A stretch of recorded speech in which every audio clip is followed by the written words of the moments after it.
into personalities. Okay. And then actually, sir, and I won't quote the individual specifically, but a very relevant senior European official actually said that this was a very beneficial signal. I heard that about several weeks ago, and has demonstrated to Europeans that they need to set. Sir, I don't think I was asked not to. Maybe in closed session we could go into it, but I can give you chapter. We'll have a closed session right after this. I look forward. Happy to do that, sir. Mm-hmm. All right.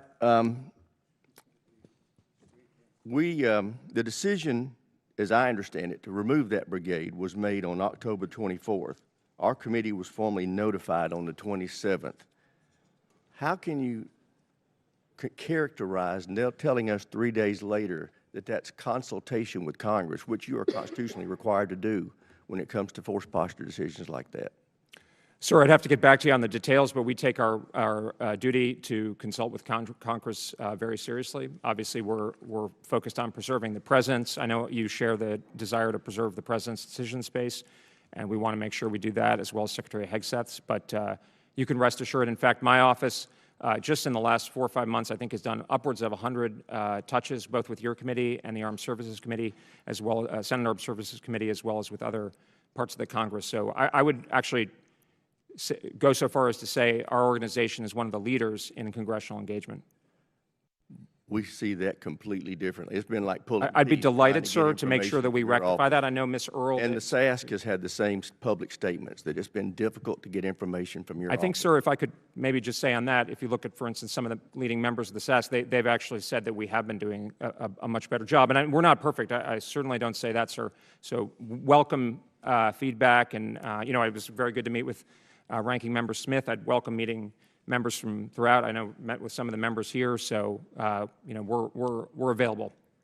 All right. Well, I still feel strongly that I concur with the last two EUCOM commanders and General Donahue that we need 5 brigades in EUCOM.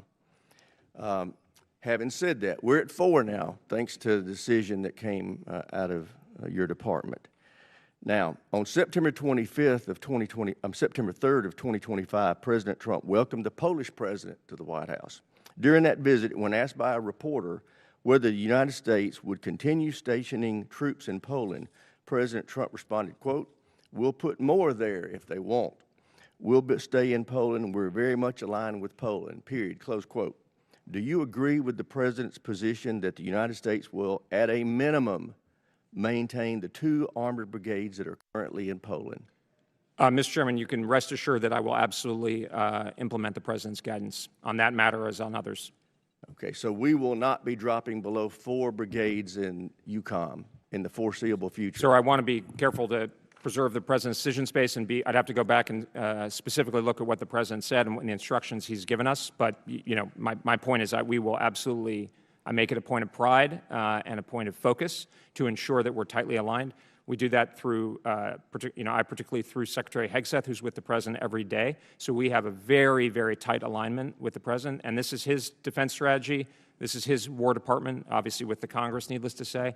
But you can rest assured, sir, that we are in tight alignment with President. I have a real concern about that. When 2 days after the President said there'd be no significant changes in U.S. force posture, you announced that you were taking a brigade out of there. But now, I would just stress, sir, that the Department of War, and I would once again stress that I'm not in the chain of command. So those decisions, I'm not even, and I don't presume to a level of authority that I have not been given by the Congress and the President. Okay. So I just, you know, I'm here to represent the Department of War. These are decisions by the Department of War under presidential guidance. Well, I just want you to know, going forward, we feel very strongly that Congress has a say-so in these matters, and we're going to help y'all understand that in the coming months and years. Thank you. Fully understood, sir. Member. Thank you, Mr. Chairman.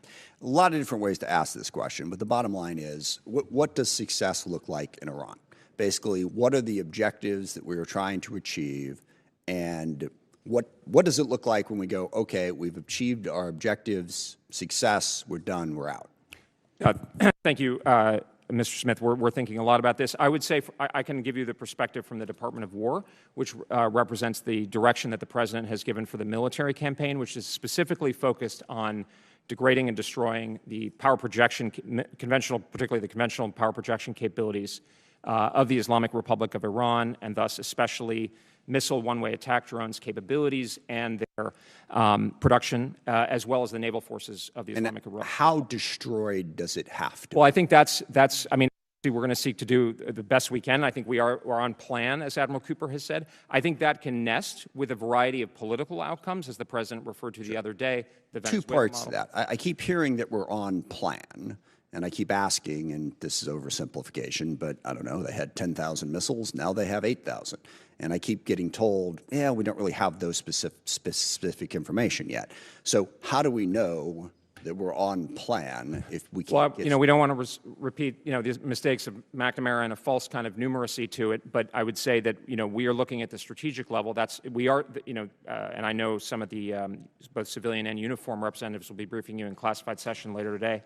So obviously those numbers are important, but we're looking more at a strategic level at degrading the capabilities of the Islamic Republic, not only fielded forces, but the production capabilities. The lack of specifics on that are troubling in terms of how long this is going to last. And then the second piece of it is what you alluded to, which is, okay, so we've done this before. I mean, we did it a year ago. Israel did it over the course of 2 years and significantly degraded Iran at a much lower cost in terms of the regional war. But when that's done, if the Islamic Republic is still there, they will simply rebuild.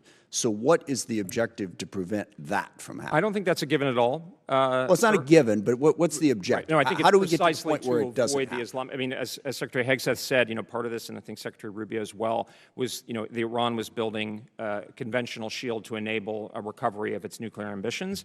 And so obviously, as part of the, end state, without being too kind of linear about it, is to prevent an outcome where they don't have the incentive. And that's where the Venezuela model, I think there's a realistic sense. We have learned the lessons of Iraq and not being overly ambitious. You understand that comparing Iran to Venezuela is like, I don't know, comparing Kentucky to Venezuela. It's equally valid.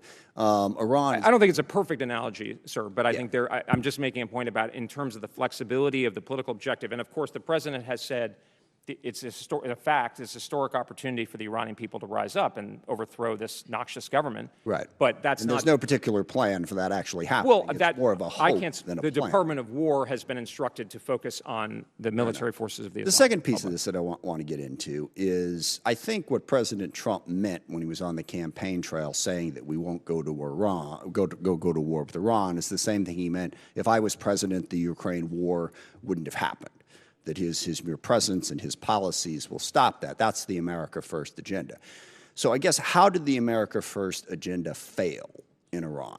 Because I think the president sincerely meant that. He sincerely meant, you put me in office, I'm going to do things that's going to make sure that we don't go to war with Iran. He failed. We're at war with Iran, and 14 other countries have been dragged into it. So the speech that you laid out was very well said, and if that is what was happening, I'd have some quibbles, but at least we could live with it. But very clearly, that agenda failed in Iran. Why? I don't think, sir, it failed. I mean, the president has been consistent for many years that Iran cannot have a nuclear weapon, and it's a serious threat. He's also been consistent that he would not, that war would, look, anyone can come in and blow stuff up. I mean, that option's been on the table, and that's the option we've been taking a long time. And that was sort of the president's argument, was I'm different. I'm so strong that this isn't going to happen on my watch. And he was wrong. It did. I don't think the president's wrong. I think the president's demonstrated, I mean, in his first term as well, but certainly in his second term, that he is prepared to use the military instrument. That's why he keeps referring to peace through strength. Of course, right, there's the strength element, and it has to be credible. He has, I have a different assessment, sir.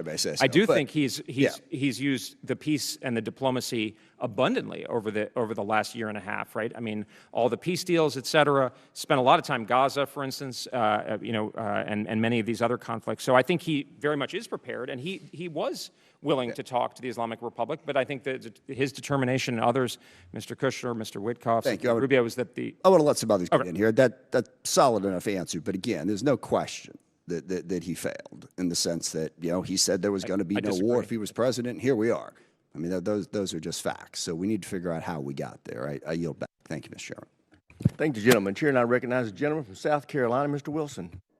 Thank you, Chairman Rogers, for this timely hearing. America, I believe, is in a conflict we didn't choose. Dictators with rule of gun who are invading democracies with rule of law.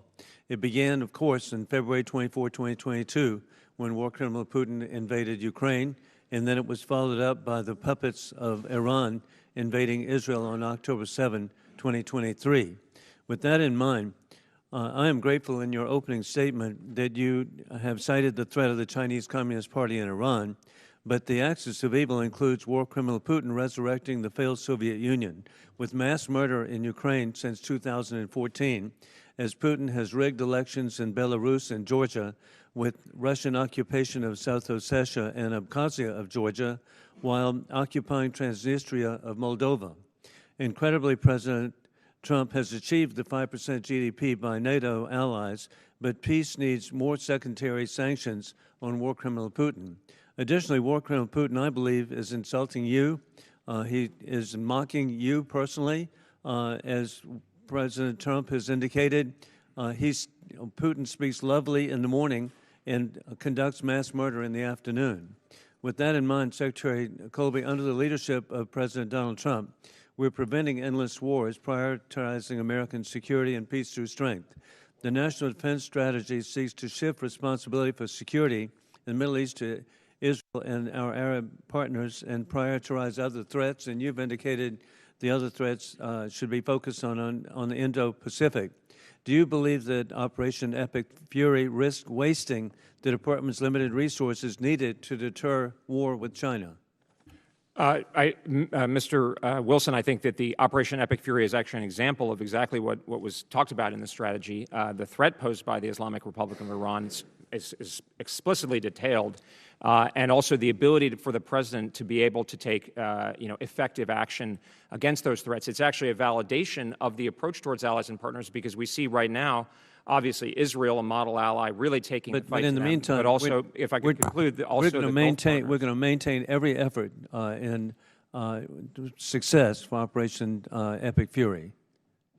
Absolutely, we're committed to making sure that Operation Epic Fury is a success. And indeed, an extraordinary development today, to me, Iran has attacked Azerbaijan and attacked Syria. I am confident President Ilham Aliyev and the president of Azerbaijan, and Ahmad al-Shara, president of Syria, that Azerbaijan and Syria now will take action against Iran, which again adds to our capabilities of reducing the threat by Iran. Additionally, war criminal Putin continues, and our allies in the NATO flank face sustained pressure. Congress is aligned with the clear objectives. Congress appropriated $400 million for the European Capacity Fund to strengthen regional deterrence and partner capability. What is the policy's recommendation for using the $400 million appropriated in the European Capacity Fund? Sir, I'd have to take that back. I'm not familiar with the specific issue, but I'll commit to promptly getting back to you on that, sir. Indeed. You set the policy guidance for the security cooperation, and I would urge you that indeed these funds should be used to support the brave and courageous people of Ukraine. Hey, for 4 years, they've stood up to a murderous dictator. I was in Kyiv in December before the invasion, and the entire planning was resistance and guerrilla warfare. The people of Ukraine have stood up for 4 years, and criminal Putin has actually lost nearly 1 million troops killed and wounded. And every effort should be made to back up our Ukrainian allies. And the intent of the $400 million Ukraine Security Assistance Initiative, which was authorized in the NDAA. Additionally, President Trump has made it clear that the Baltics and Poland are model NATO allies. The current force posture must be maintained for the benefit of American deterrence and commitment to the eastern flank, from our allies of Bulgaria and Romania to Estonia, Latvia, and Lithuania. And so I'm just, again, so hopeful that indeed policies will reflect the axis of evil needs to be defeated. And it's war criminal Putin, it's the soon-to-be totally removed regime in Tehran, and the Chinese Communist Party. With that, I yield back. Thank you, gentleman. Chair, and I recognize the gentleman from Connecticut, Mr. Courtney. Thank you, Mr. Chairman. Mr. Colby, in the unclassified NDS that, again, was just issued about a month ago, on page 11, it states, quote, "The Iran's regime is weaker and more vulnerable than it has been in decades, and that their axis of resistance is similarly devastated. For anyone who understands the English language, your department clearly, explicitly downgraded the threat that Iran poses to our nation. Yet suddenly on February 28th, just a few weeks later, that all changed. Epic Fury was launched. 6 service members have lost their lives because of, in my opinion, a gross failure of force protection.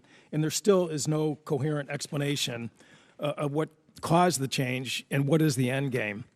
And that's why if you look at public opinion polls over the last week across the board, there's been no rally around the flag reaction by the American public. First of all, they kind of took you at your word, and the president at his word when he said that the nuclear threat was obliterated just a few months ago. And now suddenly we're engaged in a war which, again, for a lot of people, feels very much like past experiences which didn't end very well. I want to also, for a moment, just focus on the NDS's sort of almost insulting comments about burden sharing by our European allies in NATO. Again, when you laid out in the NDS what are the homeland security threats, what's the threats in the Western Hemisphere, there's not a word in there about the fact that Putin, even in the middle of the Ukraine war, has still been increasing his investment in its nuclear forces. General Giat from the Northern Command, when he testified this past year in 2025, when he was asked the question, again, in a public setting, what are the threats to the homeland, made it very clear that the bomber fleet sorties that the Russians have been conducting over the North Atlantic coastline, that submarine patrols, there was a port visit in Cuba, and again, there's no question that for some of us who have had the briefings, this is something that actually has been accelerating over the last few years or so. Not a mention, not a syllable in the NDS in terms of the Western Hemisphere threats that, again, you posted there. In terms of burden sharing, as the Norwegian Prime Minister pointed out to President Trump not too long ago, he stated that the Russians' nuclear arsenal is 100 kilometers from its border on the Kola Peninsula. They are the eyes and ears for the United States of America in terms of patrols that go in and out from that region. They invested some serious money before President Trump was president in purchasing P-8s to conduct those ASW patrols. Denmark, UK, France, Greenland, Iceland, Canada, all of them are part of the effort to protect the U.S. homeland. And again, the Premier made it very clear, that arsenal is not aimed at Norway, it's aimed at us. So when is there going to be a recognition by your NDS about the fact that really, I think probably the most existential threat to the homeland has, over the years, decades really, been a team effort with our European allies, which they have gladly contributed to, even though for them it's not their number one closest security threat. Well, thanks, sir. Maybe I could refer to you page 12 of the document. It says Iran's leaders, although it's suffered severe setbacks, it appears intent on reconstituting its conventional military forces, and Iran's leaders have also left open the possibility they will try again to obtain a nuclear weapon. I won't go much further, but obviously the threat of Iran is countenanced in here, and we talk about the burden sharing piece, but also the ability of the president to use force. And then, sir, on page 10 about Russia, the document says Russia also possesses the world's largest nuclear arsenal, which it continues to modernize and diversify, as well as undersea space and cyber capabilities that it can employ against the U.S. homeland. So, sir, obviously this is also the unclassified version, so I don't need to. Well, I've read the classified. I've actually read the classified. Demonstrably here. I've read the classified version. It is radically different from the briefings that we've gotten from Northcom and EUCOM over the years. I can't possibly agree with that. Well, I fully actually incorporates think that. We take those threats very seriously, sir. Yeah, and unfortunately, you don't give credit where credit is due in terms of our allies. That again, sure, our allies are making tons of progress. I saw it in Europe. We're moving out. Again, this preceded Trump. Really, again, I have the success has many fathers. I have the submarine base in Groton where those patrols are happening. Again, that collaboration has been going on for many years. We think alliances are actually important and not just symbols, sir. That's the hack for what we're doing. And well, they do too. Working, they do too. Indeed, that's what's missing in your NDS. It's working, sir. Gentlemen, time's expired. Chair, I recognize the gentleman from Ohio, Mr. Turner. Mr. Colby, this is going to be a nice transition from your conversation you just had, turning you to page 10, where you were just referencing on Russia. You agree that Russia is an adversary and a direct threat to the United States? Russian military forces clearly pose a direct threat to the United States, of course, yes. Excellent. You were just being interviewed in a publication, Foreign Policy, that was published February 2026 concerning our commitment to NATO. You acknowledged the United States is committed to NATO. It is committed to Article 5. The administration from the president on down has made that clear. You made that statement unequivocally. However, you were then asked further questions about that statement after having made the unequivocal blank statement.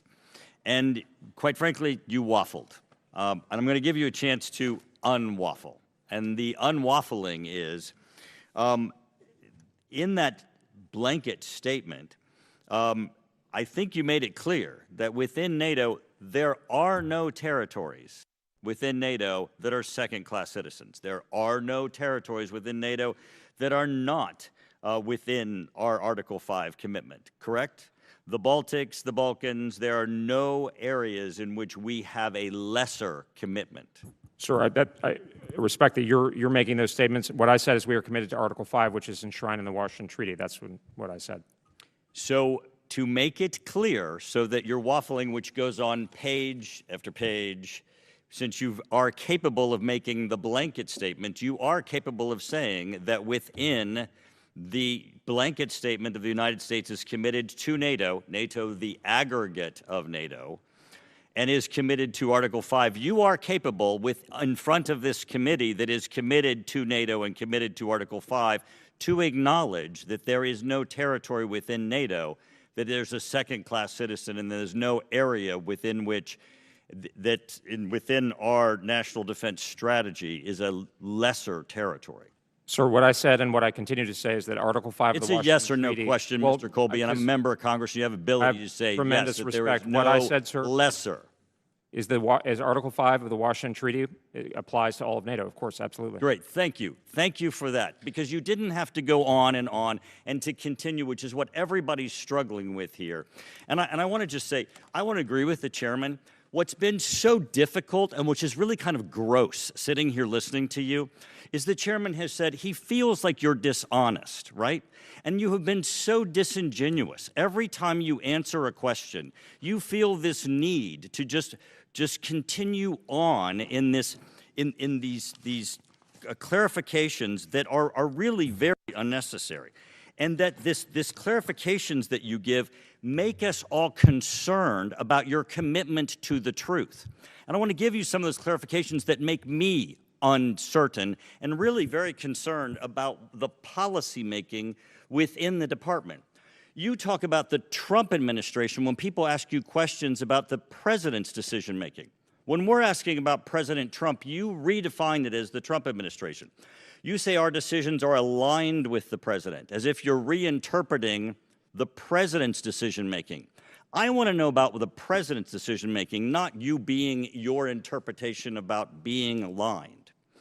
So tell me you're not trying to make decisions where you're just divining an alignment with the president and interpretation that President Trump is the one making decisions, because up here, we're losing confidence as to whether or not Mr. Colby's going into a room and trying to decide whether or not he's aligned with the president or whether or not President Trump's making decisions, because we're all comfortable with Mr. Trump's and President Trump's decision. We're not comfortable with Mr. Colby's. Well, sir, a couple things. First of all, I make it a point of being truthful, so I categorically reject your characterization, but I'm happy to answer your questions here. Well, it was the chairman, and you didn't reject it when he was straight up telling you that he had conversations with you and was very concerned about what you'd said to him and then what had happened. I believe I'm just making the point in general. We make it very much our business. Part of being truthful is I give you a sense of what I know and what I don't know. I can't speak. I'm often... The secretary is the one who's primarily over in the White House, but we make sure that we are very lined up. Secretary is with the president all the time. You said it again, lined up, and lined up. I want you to make certain that the decision-making is President Trump. And I am a loyal lieutenant of the president, Mr. Turner. I can assert that absolutely. Well, we are very, very concerned in this committee that that is not necessarily happening at times, and that's what we try to assert and what we try to make certain happens. I yield back. Gentleman yields back. Chair, and I recognize the gentleman from California, Mr. Garamendi. Thank you, Mr. Chairman, and thank you, Mike, for bringing very serious clarity to this issue. So I think where we're going here is, instead of saying the administration, we're going to start saying the president. So the very first page of the president's national defense strategy states that the department will no longer, quote, be distracted by interventionism, wars, regime change, and nation building. In the last 3 months, however, the president, I had the word administration here, but I'm going to follow on you. The president has started wars of choice in South America, the Middle East, and he's failed to lay out any strategic plan for an endgame or a consistent justification for these efforts. By the president's own account, he has decided to use missile strikes to murder people in the Caribbean and the Eastern Pacific, raid and seize the dictator of a foreign country, and he, the president, has started a war with Iran and placed our troops in harm's way in the Middle East. The president has also refused to directly supply necessary weapons to Ukraine. And the president has said he wants Greenland. All of this raises the question of what in the hell is going on? What is the strategy? What is the purpose of all of this? The president also said that on day one he would be a dictator. He didn't say when he would end his dictatorship. But for those of us that have observed the president and his policies and his rather wild strategies, we're going, it appears as though this dictatorship's not going to end. And you're here basically carrying the president's water and trying to answer the questions that this committee has raised. If it hasn't been clear to you yet, we're concerned that the president and his staff and minions are disrespecting the Congress of the United States, this committee, and simply going to do whatever a dictator wants to do. Now, am I correct that the president is going to do whatever he wants to do, wakes up in the morning and says, well, we obliterated the nuclear program in Iran. A couple of months go by, he wakes up in the morning and said, we're going to go to war with Iran because of their nuclear capability. I don't get it. And if you've not yet figured out from the comments of my colleagues up here, we don't get it. But indeed, we seem to have a president that every morning wakes up with a different strategy. So, where are we going here? Can you explain what the president wants to accomplish in the Caribbean? Well, he removed the dictator, but the same regime's in place. And by current reports, the military is now engaged in some effort, maybe not a war, but some effort in Ecuador. That was not explained to this committee either. So what's going on here? Do you, a representative of the president, understand the Constitution? The Constitution gives the Congress of the United States the sole power to wage war. We can debate what the authorization to use force is all about.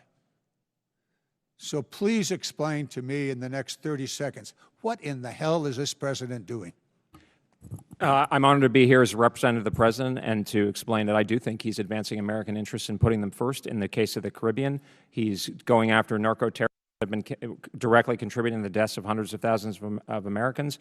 And in the Middle East, he's taking action against the noxious Islamic Republic of Iran, which I know on both sides of the aisle there's a shared sense of the threat. In the President's national defense strategy, he said he would not be distracted by interventionism, endless wars, regime change, and nation building, but that is precisely what's going on. Gentleman's time's expired. Chair now recognizes gentleman from Virginia, Mr. Whitman. Thank you, Mr. Chairman. Thank you, Secretary Colby, for joining us. I want to pick up where Senator Wicker left off. Taiwan is not mentioned in the National Defense Strategy, and what we say publicly and what's in a document really matter. You know that the Congress has provided $850 million in the Presidential Drawdown Authority for Taiwan. You know that we provided $1 billion in the Taiwan Security Cooperation Initiative. And despite clear congressional intent and even the direction in your strategy, it doesn't appear as though any of those dollars have been executed by the department. What's the status of that funding? And has any of it been spent on defense material, training, or equipment upgrades for Taiwan?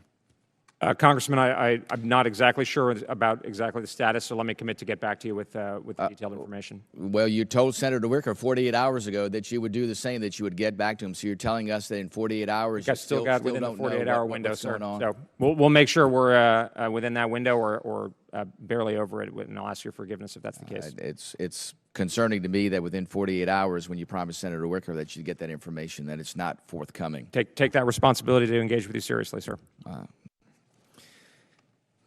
I want to get your perspective, too, on our efforts to work with partners and how we enable our partners. The President's asked our allies to do more. To their credit in NATO, they've all anteed up and said that they're going to do their 5%, some of them at different paces. But by 2035, it looks like everybody's going to be in line with that. We ask Europe to take the lead in what we're doing to counter Russia. And our message should, I think, be crystal clear. If we step up and make investments in the defense in cooperation with our NATO allies, and we need to be selling Europe our best weapons to make sure that they're in line with what the threat is on the Russian side, and I believe the President's America First arms transfer executive order sends that clear signal. But if our American allies can't buy U.S. weapons, I worry they're going to be in a really, really bad spot because there's no other place to go, and we certainly don't want them going to other folks out there. Tell me this, what's the message to our allies like the Baltic states or Poland that are meeting or exceeding the 5% target? They're all in, but are being told U.S. weapons that they purchased are being delayed or not prioritized. So they're all in, they have the money, they've paid for it, and now they're being told, by the way, you're not going to get the weapons. Somehow the priority list has been changed and somebody else is higher on the priority list, and yet we see an even greater threat by Russia and what they're doing to build their defense industrial base, which creates an even greater threat, and yet we're not doing the things that we're lecturing the Europeans about doing and not providing them weapons. Give us a perspective on how we're going to close Sure. that gap. Well, actually, Congressman, the way you laid it out, I think is pretty similar to how we see it. I mean, I think we're in excellent, 2025 was about reframing. 2026, we're getting down to business. The Europeans are moving. I can say that from personal experience, not least in Brussels and Munich, as well as Asian allies like South Korea. And I think we're optimistic about Japan, Australia, and New Zealand as well. We are ahead of this problem. We share your sense of urgency coming down from the President. I think we've got three main things we're focusing on. One is the President's historic proposal for a $1.5 trillion defense budget. That is a massive signal of the seriousness with which he and we all take the situation, conscious of the resource issues that Mr. Smith mentioned, but that's a signal of how serious it is. Second, money is a critical predicate, but it's insufficient. We need to have better performance from defense industry, and that's why the President is convening defense industry leaders tomorrow. You have from the President, the Secretary, the Deputy Secretary, Undersecretary Duffy was here yesterday, absolute commitment to getting better performance, and I think you're seeing a lot of progress because we all need to know, we want to be able to get our services where there are unacceptable timeline delays, but also green, our allies. And this is not a situation where there's picking and choosing and try to poke at people. We need everybody to be able to get what they need faster. And this, sir, is where I would turn it around to you and to the Congress, is where we all need to lean in together, also with our allies. This is where the conversation is. If I may say, some of the conversation in the last few minutes has been a little bit backward-looking. Where we are and where our allies' conversation is NATO 3.0, let's get down to business. For instance, we're talking very closely with the Germans about how they're about to make a very significant investments in defense. How do we scale that together to get the best outcome for both of us? Also recognizing that while we need American industry to be eligible in European and other markets, there's also going to be growth in the European and allied defense space, and that's actually to all of our benefit. That's where we're heading. I'm confident that under President Trump's leadership, we will be able to get through this transition, but we did need to have the clarity and continue to need to have that clarity. But if you look at Secretary General Rutte, he's singing from the same sheet of music as we all are. Very good. Thank you. I'll reiterate, too, that the chairman's focus on this year's NDA is growing the industrial base to make sure we can do those Absolutely, things. We have to do that at the speed of relevance. Completely support that as well, sir. Mr. Chairman, with that, I yield back. Gentleman yields back. Chair, and I recognize the gentleman from Massachusetts, Mr. Moulton. Thank you, Mr. Chairman. Mr. Colby, thank you very much for visiting my office for a long discussion last year. I appreciated that engagement. My reading of the NDS is that it clearly ranks threats around the world, putting the homeland first, deterring China second, and everything else a distant third. Is that accurate? I think the homeland is obviously put first in the same way as it was in 2018. I think the first island chain is kind of the significant weight of effort the military focuses, as I said in my opening statement. So the strategy also focuses quite carefully on the risk of simultaneity, yes, meaning two simultaneous conflicts, either pre-coordinated or because an adversary takes advantage of us being tied down somewhere else. If that is a significant concern and China is the greatest threat, doesn't beginning a war in Iran not really help with deterring China? I think the strategy is not saying that we're not going to do operations, and this happened under administrations of both parties. It actually specifically goes into that. It's saying we need to be prepared for this. Obviously, the things I mentioned, but also the allies and partners stepping up. And we do see that actually in the Middle East right now. We see Israel, the Gulf partners, so one of the some things of our European that allies. We discussed in my office was concerns about magazine depth, which you've heard both from this committee and the China committee. Are you concerned about that today in the Indo-Pacific? I think I think we have anticipated this reality. We feel good about where we are. Just to be clear, you anticipated a war with Iran. No, we anticipated the need for dramatic action on. That's exactly what the strategy says under the president's leadership. Is we know we have very significant magazine depth across the force. That is also going to be able to support presidents of either party, et cetera, in the future, being able to use the military. But we need to get better performance, and that's why we're all leaning in on it. You're not concerned about the number of missiles that we are using in Iran today? I'm confident in the situation. Okay, that is not a view shared by many of the officers who work in the Pentagon. So to confirm, just to be clear, you're arguing that fighting a war with Iran helps to deter China. Is that accurate? Well, I think there's different debates about this. This is about the threat the Islamic Republic poses directly. That's sufficient for justifying the action. And we have a scoped objective, and right now, sir, and you know this from your distinguished military background, we have gotten through a lot of the preliminary campaign of bringing down the air defense, and now we're getting topic, and we're using, as the president indicated, a lot more of the munitions, which we have in very plentiful supply. So I think we're going to be in good shape. And this, sir, I would. So just to be clear, you think we're going to be in good shape for deterring China because we're bogged down in the Middle East with a war against Iran, and we're not using. I think if we activate what the president and we are calling for, and with support from the Congress and better performance of the defense industry and better behavior and sort of contributions by allies, we're going to be in great shape. So let me just ask: Does that Operation Epic Fury deter China? I think there's an argument that it can have some deterrent effects. Just yes or no? What I do see is that I know. Well, we want to know. Do you view? I can give you more specificity. We do see that others around the world, and conscious that we're in an open hearing, are very impressed by the prowess of the joint force and are. But do you think, as someone who's focused on China for a long time, absolutely, you think it deters? It contributes to deterrence. Yeah, I think that's fair. Okay, and yet for years you have argued that supporting Ukraine does not help deter China. So can you square that circle for us? I can, because, I mean, first of all, I'm a public government official at this point. This document and this efforts by our administration are precisely to get ahead of a problem. That's what strategy is about. This administration is getting after the munitions problem under the president's leadership and the secretary's leadership, and we need help from Congress, Republicans and Democrats, to say not only the money, but better efforts by our defense. Ms. Jacobs and I were talking about this the other day. But listen, we need better performance by our defense industry. I think that's something that's shared across. Mr. Colby, getting after our magazine depth problem is not shooting them all off in the Middle East. All right, I don't think that really helps. Now, look, you talk about a lot about burden sharing, and I think there's bipartisan agreement on the value of burden sharing. We might disagree on how we treat our allies, but we all want them to do our part. The NDS states the Department of War will empower regional allies and partners to take primary responsibility for deterring and defending against Iran and its proxies. Those are the words you wrote in the National Defense Strategy. How does the U.S. going to war with Iran represent our allies taking primary responsibility for the Iran threat? Well, I think Israel is a pretty excellent example of the kind of ally we want that is taking, I mean, they're taking. Oh, no, just to be clear, responsibility. Secretary Obviously, the Rubio United States said is that also we are involved. burden sharing for Israel because we started the war on their timeline. So I'm asking how our allies are burden sharing for us. I'm sorry, can you say that again? Sorry. I'm asking how our allies are burden sharing for us. Well, I mean, Israel is obviously doing it. We see it from the Gulf partners where there's a lot of munitions depth, et cetera. So, and actually some of the European, Let me just ask Canadian you this. Prime Minister Okay, said. we're coming to the end. How many pages was your opening statement? I'll tell you, 1,700 words, 177 sentences. You devoted one sentence to the war in Iran and not one word to the 6 soldiers who have been killed in action. Do you think that's appropriate today? I have only the deepest respect for those soldiers and their families, sir. Gentleman's time's expired. Chair, and I recognize the gentlelady from New York, Ms. Stefanik. Thank you, Chairman Rogers. Mr. Colby, this is somewhat following up on previous questions. There's been public reporting, as well as President Trump's statements on munition stockpiles, and my colleague, Mr. Moulton, touched upon this. Can you please give the department's assessment on munition stockpiles, what we can anticipate over the next year? I understand we're in an open setting, but the reason I'm asking the question is it will be Congress that appropriates and authorizes through a supplemental. So if you could lay out what you're able to in this open setting. Sure, ma'am, and obviously we're in an open setting, but I think this obviously has our top priority attention. The $1.5 trillion figure, I'm not exactly sure how that might be broken up in terms of congressional engagement, but I know there's significant engagement from the Secretary, Deputy Secretary, Undersecretary Duffy, et cetera. So I'm not sure I can get into more specificity here, but you know, that's obviously, as the President indicated in his Truth Social the other evening, that's going to be a top priority for us.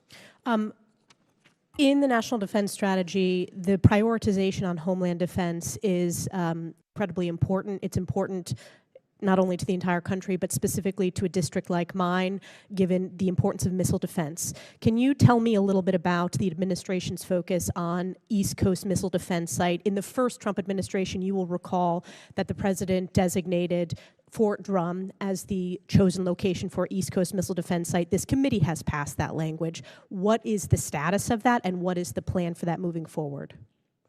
Ma'am, I'll have to get back to you as quickly as possible with an answer on that, just on the precise status, but obviously the administration is committed to implementing the President's Golden Dome approach, so I think, you know, we see a strong future for missile defense, but I'll get back to you. And implementing the NDAA and the language in the NDAA with the selection of Fort Drum as the East Coast Missile Defense Site?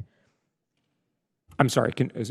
And the intention is to implement the language in the NDAA? I have no reason to think otherwise, but I'll get back to you, ma'am. Okay. I guess just broadly, as you know, Mr. Colby, I represent the 10th Mountain Division, which I've just referenced. It's the most deployed division in the U.S. Army since 9/11.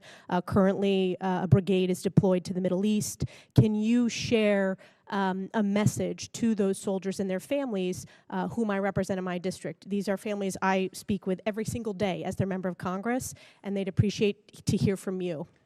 Well, I think I can say on behalf of the leadership of the department that they have, you know, our deepest respects and a sense of their honorable duty in a cause that is, you know, very much in the American people's interest, and that we are thinking very carefully and soberly about, you know, how we consider putting them into harm's way, so they can be confident. I can say, you know, Secretary Hegseth is personally leading day by day, hour by hour, really focused attention, obviously, with the uniformed, you know, seniors, the chairman of the Joint Chiefs, Admiral Cooper, et cetera. So I think they can feel they've got fantastic leadership under President Trump. Well, we are grateful for their service, and our hearts and prayers go out to the 6 service members in the U.S. military and their families for the ultimate sacrifice on behalf of our country. My final question, Mr. Colby, is, as we know, the CCP and the Iranian terrorist regime have long been close allies and partners, exchanging oil, munitions, and technology to repress their people. What is your assessment of the CCP posture today, and also what are your biggest concerns over the next 6 months to a year now that there has been the start of Operation Epic Fury? Well, thank you, ma'am. I think we're watching this very closely. I'd have to be a little elliptical in open hearing, but I think, as I mentioned to Mr. Moulton, I mean, they certainly have been impressed by the prowess of the joint force, the ability to operate so effectively together. So I think that's been a salutary message for kind of stability. My understanding is the Chinese, obviously, they're very dependent on energy resources coming out of the Middle East, so that's something they're watching very closely. One thing I think in the administration, from the president on down, the president doesn't use terms like axis of evil and these kinds of things. I think obviously we are, as Mr. Moulton put it, concerned about the potential for simultaneity, but we want to avoid it. So part of that is the military part, but obviously the president's diplomacy is designed to engage with our potential opponents, obviously from a very clear-eyed point of view, from peace through strength point of view, but that's designed to avoid that very outcome. And I would distinguish that from the last administration, where Mr. Sullivan, I think, spoke at the end of the last administration about how our adversaries, quote unquote, were aligned to an unprecedented degree. And if you go back and you look at Henry Kissinger as something, the standard for a successful American foreign policy, you don't want everybody ganging up against you. And I think the president is very clear-eyed. Obviously, he's very realistic, but he's willing to engage in diplomacy from a realistic frame. And then our job is to provide that peace through strength approach, for instance, in the context of China. Thank you. Yield back. Again, ladies, time has expired. Gentleman from California, Mr. Carvajal, is recognized. Thank you, Mr. Chairman. Mr. Colby, thank you for being here today. And finally coming to this committee. I think many of my colleagues in this room from both sides of the aisle agree that communication coming from the department to Congress has been lacking. Trump has consistently said his administration is the most transparent in history. And I assume that that is something you take to heart. I'm going to ask you a few questions, and if you could not filibuster and answer the questions as simple and straightforward as possible, I would appreciate it. How much does the department spend per boat strike in the Pacific and the Caribbean? Sir, I don't have that information, so I'll get back to you on it. How many pounds of fentanyl have been destroyed in these strikes? My understanding is quite a bit, but I'll have to get back to you with a specific answer. In total, how much has been spent to date on boat strike operations? Sir, I'll have to get back to you with a specific answer. Southcom and SOCOM did not have funding appropriated for these appropriations. What accounts were used for these operations? Sir, I'll have to get back to you with an answer. Obviously, I'm not responsible primarily for the budget.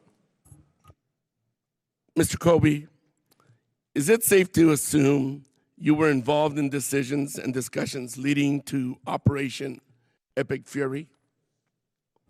Sir, I've been involved in, most of these kind of policy and strategy-related decisions. The president recently said he has a very beautiful plan for what comes next in Iran. For the sake of transparency and for us on this committee and the American people, could you please share what Trump's so-called beautiful plan is? Well, sir, as I said earlier, my work is mostly in the Pentagon, so I, rely on, our secretary and the chairman who are over in the White House. I wouldn't add or say anything to presume to interpret the president's words, but we're paying a lot of attention to making sure, as he has instructed, that we have a good outcome and a sustainable, intelligent one that serves Americans' interests in a lasting way. Mr. Colby, we're not getting some answers from you. We're getting a lot of rhetoric and oftentimes no answers to our questions, no information. In the National Defense Strategy, our allies are criticized for, and I quote, investing in domestic programs. To a majority of the world, investing in domestic programs is also known as governing and taking care of your citizens. And I get this criticism was made in the context of allies not investing enough in defense. But even when a country is doing everything right, they seem to be punished by this administration. Take the Baltic nations, NATO's eastern flank, for example. They have consistently led defense spending by GDP in Europe, each topping 3%. And despite this, the administration attempted to zero out programs like the Baltic Security Initiative.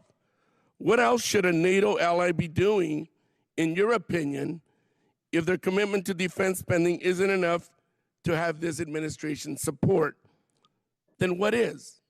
Sir, I find it a little paradoxical that, it sounds like you advocate for more domestic programs. It's the American people who've been paying to indirectly subsidize. And don't take it from me, sir. Minister of Defense Collins from New Zealand has made this exact point. Secretary Bessent has pointed out that $22 if you could just answer my question, I would appreciate it. So our allies have invested in their domestic societies.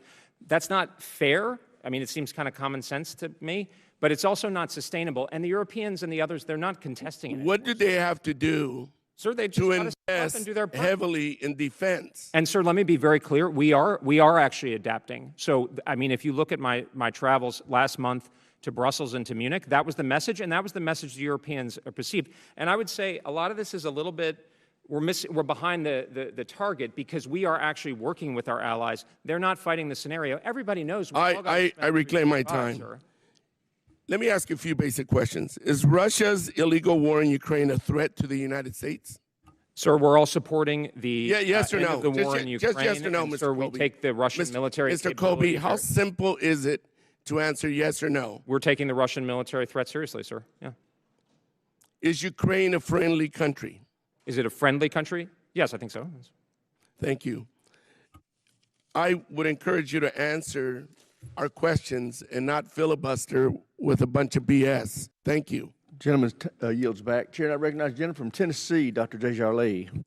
Thank you, Chairman. Secretary Colby, I'm probably going to take a little different approach than some of my colleagues have here, but as the subcommittee chair on strategic forces, I have a lot under my umbrella that as the President's priorities, including Golden Dome, advancement in space, nuclear modernization, missile defense, and so, pretty much all the things we're talking about here. So, what concerns me the most looking forward is a conflict with China.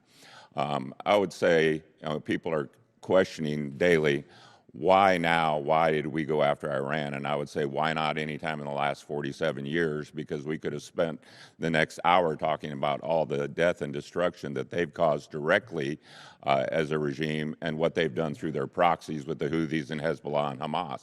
And so when we talk about cutting the head off the snake, if that's what we're doing right now, how long would you anticipate the proxies to dry up, because we know all their weapons, money, and training comes from Iran? Well, sir, we're not going to close the President's decision space, but obviously I think you've heard the President talk about 4 weeks roughly for the military campaign. I think the Chairman has talked about 3 to 5 weeks in terms of the designated objectives, hopefully getting into a good place. But obviously that's going to be as long as the President dictates, or as short, that's going to be up to him. And I would rank China, Russia, Iran, and North Korea as our 4 biggest adversaries in that order. What we're doing right now in Iran, if we were in a conflict with China, would we have the capacity to do both? Sir, I think we're in very good shape, in large part because of the President's leadership, because this strategy is designed to get after the defense industrial capacity and the readiness and the restoration of the warfighting ethos that will allow us, and the stepping up by our allies and partners rapidly that will allow us to deal with the full range of potential challenges. And none of us have a crystal ball. We don't know how this is going to turn out, but I think it's looking pretty good. I think that there's a real opportunity for the Iranian people to take their government back. Over 80% want that, and I am optimistic that we are doing significant damage to the regime that we would not be able to do if we were in a conflict with China. And I think China does take notice. And deterring China, let me put it this way, the best way to win a conflict with China and Taiwan is to not let it start. And I think this is a good way to do it. Let me ask this, and I don't know if you can say in open setting. It doesn't seem like Iran has many friends, and the friends that were at least neutral to them they're attacking. Do you see any sign that anybody's running to Iran's rescue? Sir, if I could just briefly address, I think the way you put it, the best way to deal with the challenge of China is not to fight it from a position of strength where interests are respected, and that's exactly the approach that President Trump and Secretary Hegseth have given us. I've actually been quite struck by how little support there is for Iran, and of course they've made that situation worse by taking shots at countries throughout the Gulf, Turkey, et cetera. Yeah, and I think Trump we were not happy with what he did in Romania by pulling troops without telling us about it. We're on Team America. This committee is probably one of the last bipartisan committees in Congress that I can see, and we're on your side. And I do ask that we get better communication, because we want to help you, and we want to help America, and we want to do this right, and we can't do that without better direction, better clarification, and the fact that we feel like you trust us, because we do have to speak to our allies and their ambassadors and all that. And if what we're telling them is not consistent with what the president's doing, it makes our job much more difficult. China is projected to have over 1,000 nuclear warheads by 2030, vastly surpassing our capacity. They're also heavily investing in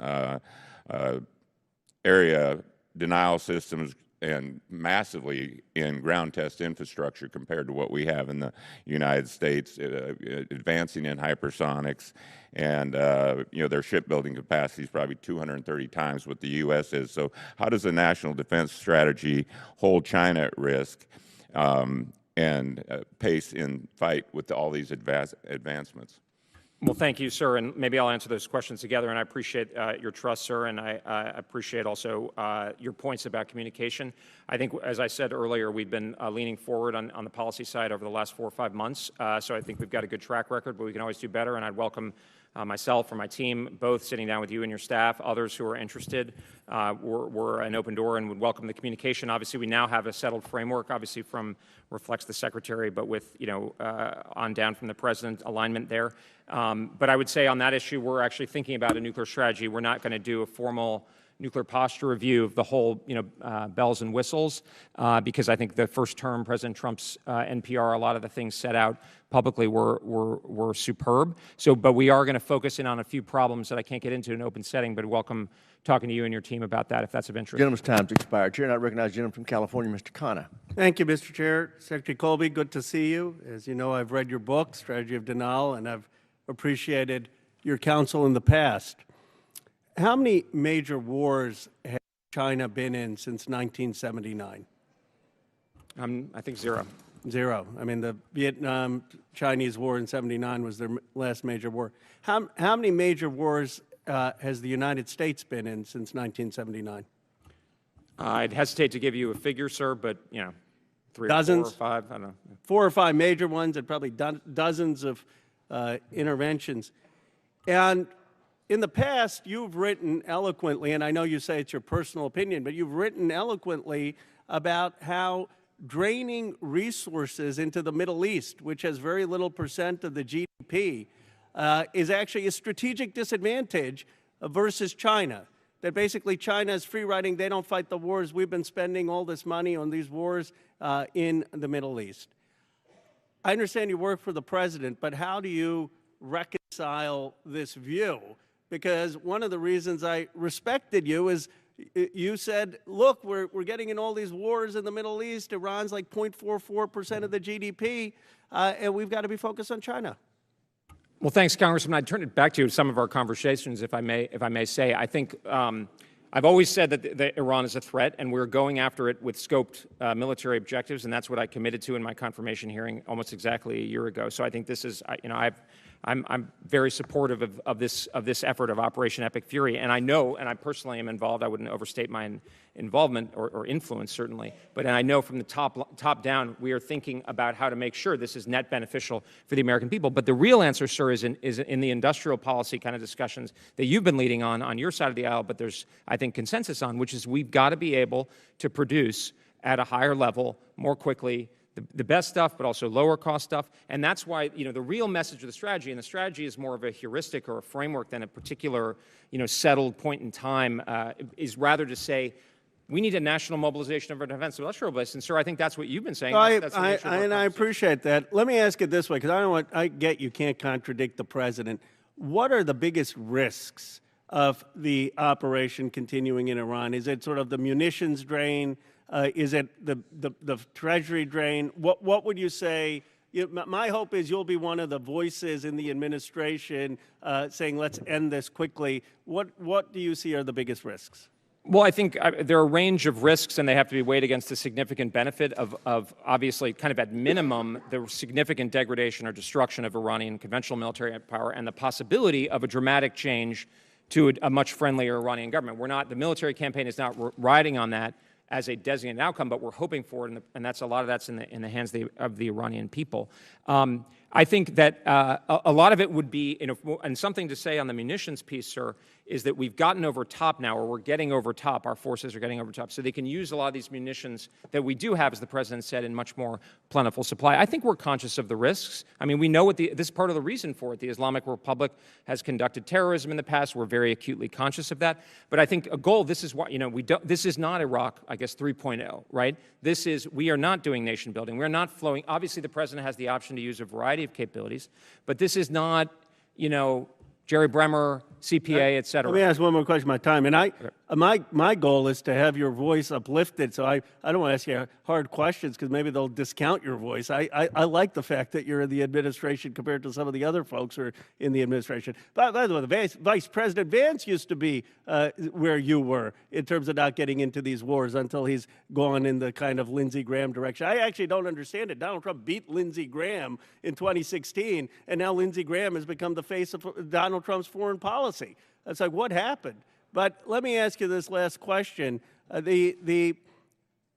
What about the view that Iran is just going to rebuild these things in 6 months, in 1 year? What is the plan? General Petraeus said, what is the plan after Iraq? What is the plan? Are we going to go bomb them again?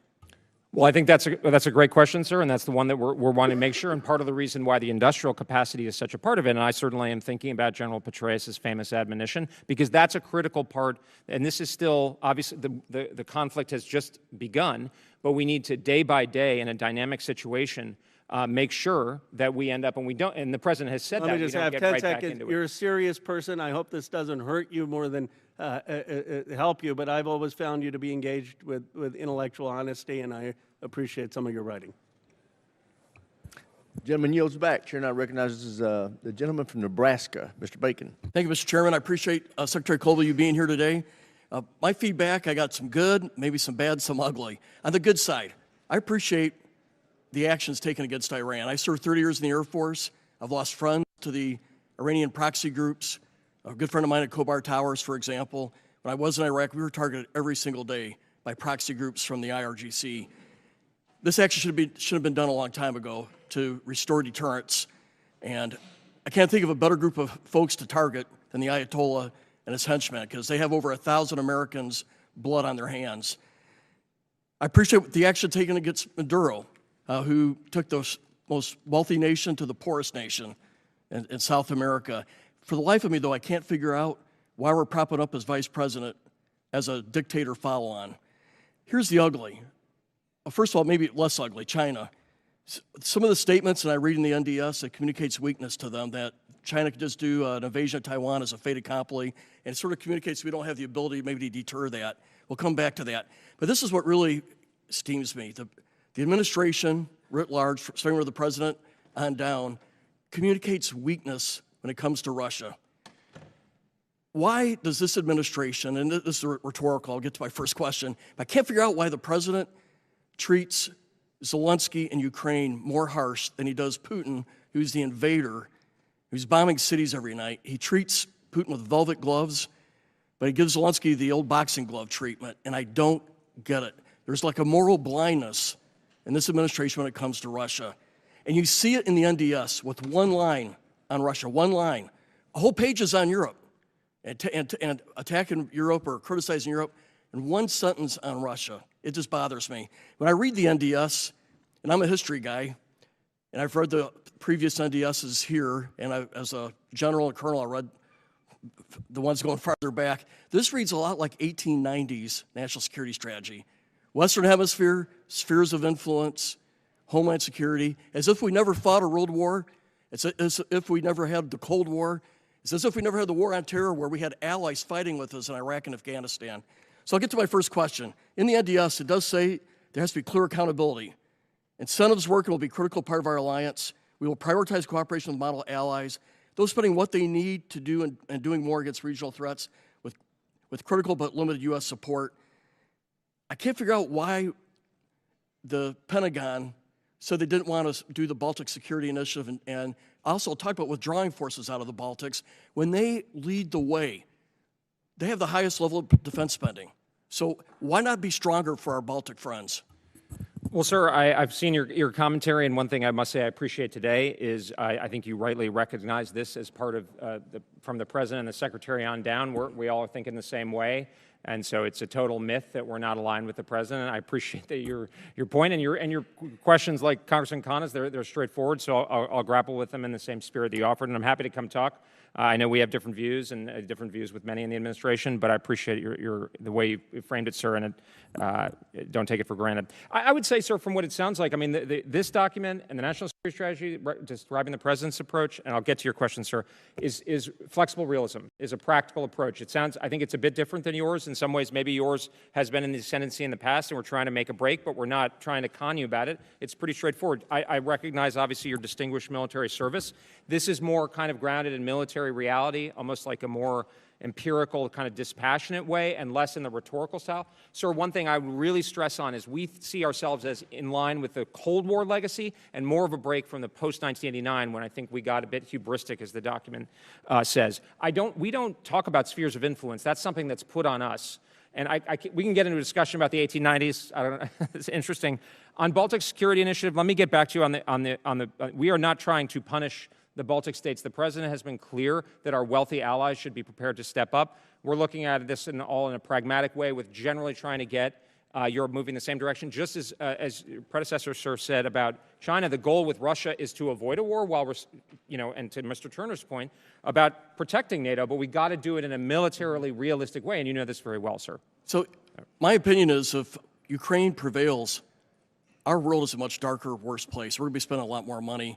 We should be doing more in Eastern Europe, particularly helping out Ukraine right now with weapons, sanctions, but the President does not communicate that, and it's really, I think it's his biggest failure right now, because you look at every poll, you look at 30 different issues, Ukraine polls second worst or the worst in every poll, and it's because he communicates weakness. I hope you take that back to the President and the White House. Thank you. Jim's time's expired. Chair, and I recognize the gentleman from Massachusetts, Mr. Keating. Thank you, Mr. Chairman.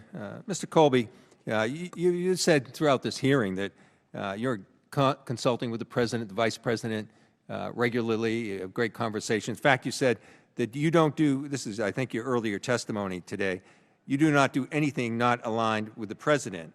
So I have a question for you. In last July, it was reported that your office suspended U.S. weapons shipments to Ukraine, including but not limited to precision-guided rockets, 155 munitions, and Patriot missiles. And this risked Ukraine lives. It undermined our credibility, not just with Ukraine, but with our allies, the 50 countries that are part of this alliance. And it made it harder to get to an end to this war. And this decision seemingly took place out of nowhere. Now, this took place at your office, yet the President was asked about this a few days later in the Oval Office, and he denied making any order to suspend this. He said, I'll be the first to know. In fact, most likely I'll give the order, but I haven't done that yet. So the President, who you're in consultation with all the time and you're always aligned with, well, he disagreed with this. He said he didn't do anything. He said it didn't happen, even though it did. And it's your office. So tell us who made that decision. Did the President make the decision the way he alluded to, or did you make that decision? Now, the President said from the Oval Office that he didn't make that decision. So who did? Who made that decision that caused such great risk that I just outlined to you? Was it you, sir? Would you like me to answer? Since it's your office. Or no? Yeah. Would you like me to answer or no, sir? You're ready. Okay. Well, let me just clarify something, sir. I'm particularly focused on my interactions with the Secretary who interacts with the President. So just to be clear, not to overstate my access to the President, I wouldn't presume to do so. But obviously, we make a point of staying. Well, you don't appear in concert with the President on this. I'm aligned, totally aligned with the presidential. Well, then explain. I can answer your question. Explain how you weren't aligned in this instance. Well, sir, I think we are aligned, and I'll get to that in a second. First of all, I'm not in the chain of command, so I can't order something, and I wouldn't. It was your office. So tell me who made that suspension decision. So there is a memorandum, as has been described before, that lays out a framework for making intelligent decisions. No, I don't want this. Listen, that the You're secretary getting could something. recommend to the You're getting president. something. And then, sir, what we've done, and Please, I'm reclaiming my time, Mr. Chairman. Listen, you're getting a chance maybe that you're not getting all morning to deal with a specific instance, a specific time that requires a clear-cut answer. So don't give me policy or framework. Well, I'm asking you, who the hell made that decision that endangered so many people's lives? Sir, there's a memorandum. Everyone's, you're like the three monkeys. See no evil, hear no evil. The What is this alleged story? pause, we did not, I'm not in a position to order a pause. I didn't order Then a who pause. did? Presumed to order a pause. I don't actually know. The That- president I'm not didn't sure. by his own we can admission. get back to you with a more How can detailed you answer. be in your position, But one thing I in can your say- office, sir? This is your office. This is your responsibility. Right. I'm a and policy you can't tell advisor, me sir. who made a decision like that that jeopardized the lives of so many people. The framework in the memorandum I don't- is not designed to. I halt don't want the aid, framework. sir. I'm that's reclaiming that's my what we time provide. again for a second. And sir, I asked you. What I've I didn't provided, ask you about the we've been framework. very You're trying to involved talk in the over me. Pearl Initiative, It's my which has question provided to you. Ukraine Who? in an ongoing way with weapons. In fact, sold by the United States in line with presidential intent, which I All right, assume let me you move agree on with. here. And I had the privilege let to me move represent on the with department the at the chairman asked a UDCG question last of month. you about the movement of troops just days before we were going to have something in the national and the NDAA requiring consultation with us. But you moved 700 to 1,000 troops out of Romania. Why Romania? Sir, we made the Secretary ordered a decision, obviously in line with presidential intent, to repurpose our forces based on. Well, let me ask you a advice that I question just because talked I'm about running with out the of chairman time. as Let me well. ask you a question. So, Are you have good conversations with the vice president? Were you aware that the vice president gave scathing attack on Romania about their elections in Munich? Did that have anything to do why Romania was singled out for these troops to be moved? Sir, I'm not going to go into particular deliberations, but we make the decisions. That's what you're we make here the for, sir. recommendations With all to due the Secretary respect, and ultimately you're to the here President in front of based this on committee. military logic I'm in sorry. line with the You said I'm not going to national give defense strategy information and about national security deliberations. strategy. Then what are you doing here in front of us? I'm trying to communicate with you, sir. Well, you're not doing a good job. I yield back. Thank you. I recognize myself for 5 minutes now. Undersecretary Colby, I want to thank you for your leadership in delivering this national defense strategy that puts the interests of the American people and the security of American warfighters first. Under President Trump, we have already witnessed this strategy's peace through strength goals and actions with decisive victories in Operations Midnight Hammer, Absolute Resolve, and Epic Fury. These are simply unprecedented victories for our country. Under this national defense strategy, there remains no doubt that the critical interest of America and its allies will be defended, and our military will be prepared to fight and win if necessary. I want to ask you a real quick question. You and I have talked about this a little bit before. It's a kind of a little different pathway here. But the NDS identifies the department's priorities in Africa as preventing Islamic terrorists from using regional safe havens to strike the U.S. homeland while empowering allies and partners to lead efforts against other terrorist groups. Secretary Colby, I appreciated this recent opportunity that you and I had with your team to visit and talk about the department's counterterrorism efforts in Africa, particularly given the worsening environment due to violent extremist organizations such as JNMI, ISIS affiliates, and Boko Haram. I remain concerned about the persistent intelligence and operational coverage challenges in key regions such as the Sahel and the Lake Chad area. Effective operations like the December strikes against ISIS militants in Nigeria depend on reliable intelligence, sufficient force posture, and critical operational enablers.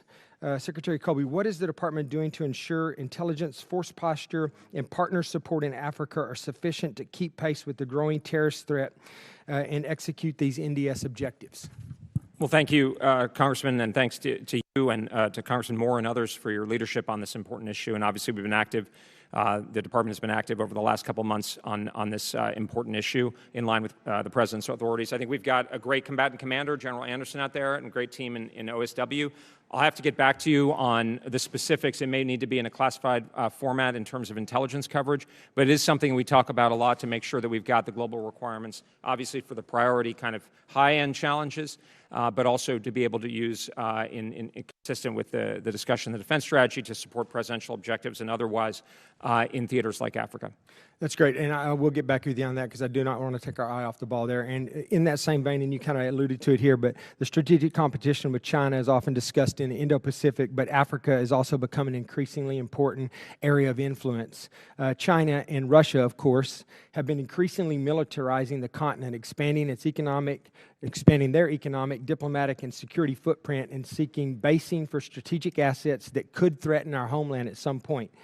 In the context of near-peer conflict with China in particular, how does the NDS approach Africa as a vital supporting theater, and are we aggressively doing everything we can to undermine the efforts of our great power competitors to prepare for war with the U.S. executed from the continent of Africa? Well, thank you, sir. And, obviously we are using the military operations, especially against some of these terrorist threats. In fact, there are, rising concern that Africa may be a base for that. So we're keeping our eye on the ball. Obviously, we've got to always keep our eye on the CT ball. But and this relates to some of the conversation I had with Mr. Smith yesterday and some of the discussion also in the Western Hemisphere, where non-military parts of our national power are going to be extremely important. And we're looking at burden sharing not only with European allies and partners that have traditionally played a role. I had a conversation with the European Minister of Defense in Munich about this, but also in the Middle East and in Africa itself. I think there's a lot to do where we can kind of build up. We don't have to be the dominant figure in every initiative. We want people to take the initiative and address not only security threats, but obviously the things that matter often very much to Africans and others, to development and so forth. Thank you. Under President Trump's leadership, the Department of War has returned its focus to putting America first, ensuring our warfighters have the capabilities necessary to fight and win, and advancing peace through strength. I would also like to take this opportunity to thank the brave men and women of our joint force who, without their leadership, execution of the strategies discussed today would not be possible. And I thank you for your time. And with that, Mr. Crow, you're recognized for 5 minutes. Thank you, Chairman. Thank you, Mr. Colby. I'll start with some very simple ones. You're the senior policy official within the Pentagon, correct? Yeah, I think that's fair to say. So you're familiar with the Uniform Code of Military Justice? I would say I'm obviously familiar with it in generic terms. But you're not a lawyer, but you're familiar with the Uniform. I went to law school, but I'm not a lawyer. Okay, so you know how the law works. You are familiar with the law of armed conflict? Again, I'm not an expert. I'm not in an official capacity. I'd want to be careful. But you're familiar with the law of armed conflict? Yeah, sure. Okay. And so you know that Congress's job is to conduct oversight of the executive branch, correct? Certainly. And that includes a responsibility to make sure that laws are being followed. Is that right? Yes, I think so. Okay. Do our soldiers get trained on the law of war? My understanding is that they do. Our service members get trained on the law of war. I'm not an expert on that, but that's my understanding. Do you believe that it's possible for an order to be unlawful, illegal? I mean, yes, of course. Yeah. So there is a difference between lawful orders and unlawful orders? Yes. And you're a very bright person. You've studied history. You know history well. I've read a lot of your stuff. You're familiar that there has been in American military history instances of unlawful orders being given, correct? Absolutely. And service members refusing to abide by those lawful orders. Is that correct? Yes, I'm not familiar with specific incidents when you're getting to that level of specificity, but there have been. Yeah, imagine. So is it a problem for somebody to say that a service member shouldn't follow an unlawful order? Sir, this is not a matter I've been involved in, but I think there's a difference between recognizing those circumstances and taking action designed to It's a pretty simple question. You said that there's a difference between lawful and unlawful orders. You said that you're familiar with the law of armed conflict. You admitted that it's the duty of this body to conduct oversight and to make sure that laws are being followed. You said that you're familiar with U.S. military history and that there have been unlawful orders given in our history. And then you're also familiar that service members have also refused to abide by those unlawful orders. So why can't you just say that service members shouldn't follow unlawful orders? Sir, I think that's a different step to talk about, or in any seems like a pretty logical step to me. Encouragement. That's not. I mean, we can refer to the Office of the General Counsel if you'd want to get into a legal matter. That's starting to. It's not a legal matter. It seems like a pretty. As the senior official at the Pentagon, responsible for establishing policy for our Department of Defense, it seems like a pretty basic thing to say, given what you just acknowledged and what we just walked through, that service members shouldn't follow illegal orders. Well, I take the law of armed conflict and ensuring that we're being lawful and moral in our conduct very seriously. But I'm also, one thing that is not always reported in the public, I'm very conscious of what my responsibilities are and what they're not. And so if you like, I can get you an answer on that point. Happy to do so. I think it's a problem that you can't state the obvious here. And I think moral clarity is important as a leader. And I think your lack of willingness to be morally clear in what is a pretty basic question, given what I asked you, is a real problem. Let me just pivot for a minute to Operation Epic Fury. You were involved in briefings in advance of the commencement of that operation, correct? Can you be specific? You were aware of the operation yes, before it started, correct? Yes. Yeah. Did the administration brief private sector officials, oil and gas executives, companies, businesses with interest in the Middle East before that operation commenced on Friday? I'm not sure, Congressman. I can get an answer back to you, though. I will follow through. I want a commitment because it came to light after Venezuela that the administration actually briefed private sector companies, energy companies, before that operation, before briefing Congress. Right now, there are thousands of Americans stranded because there's no evacuation plan.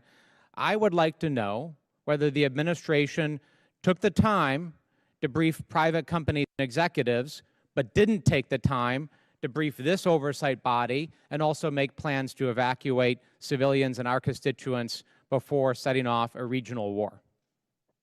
Well, sir, I'll get an answer for you. Thank you. I yield back.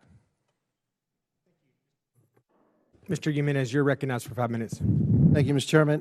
In the National Defense Strategy, is there anywhere it says that that the United States can't use force against narco-terrorists that have been killing hundreds of thousands of people? Congressman, I think to the contrary, it says that specifically. I just want to make sure. Okay. And in the National Defense Strategies, it also say that the United States cannot use force against the leading state state sponsor of terrorism before they get a nuclear weapon. Does it say anywhere that we can't? Again, sir, to the contrary. Okay. Also, you know, my colleagues on the other side are really concerned about cost. So let's get down to cost. What's the value of an American life? Priceless. I would say. Well, how much money should we spend to save an American life? I think. How much money should we spend to save, let's say, 10,000 lives, 100,000 lives, 1 million lives? How much money? I mean, do you guys have that? I don't know if we have that kind of actuarial. I suppose the insurers do, but I don't think of an answer. But I think obviously everything has a price. Yeah, because they're very concerned about the cost of certain strikes on narco-terrorists that were transporting poison into the United States and killing lives. I guess to them, there must be some kind of metric here that, you know, how much is that worth, okay? So do you have that at all? I mean, I think we can get a sense of the cost. One thing that's important to bear in mind on the question of cost is, as the President has pointed out, those forces are going to be active somewhere. And I think what we're saying is we're not going to solve every problem with to hammer everything as a nail. That's not the issue here.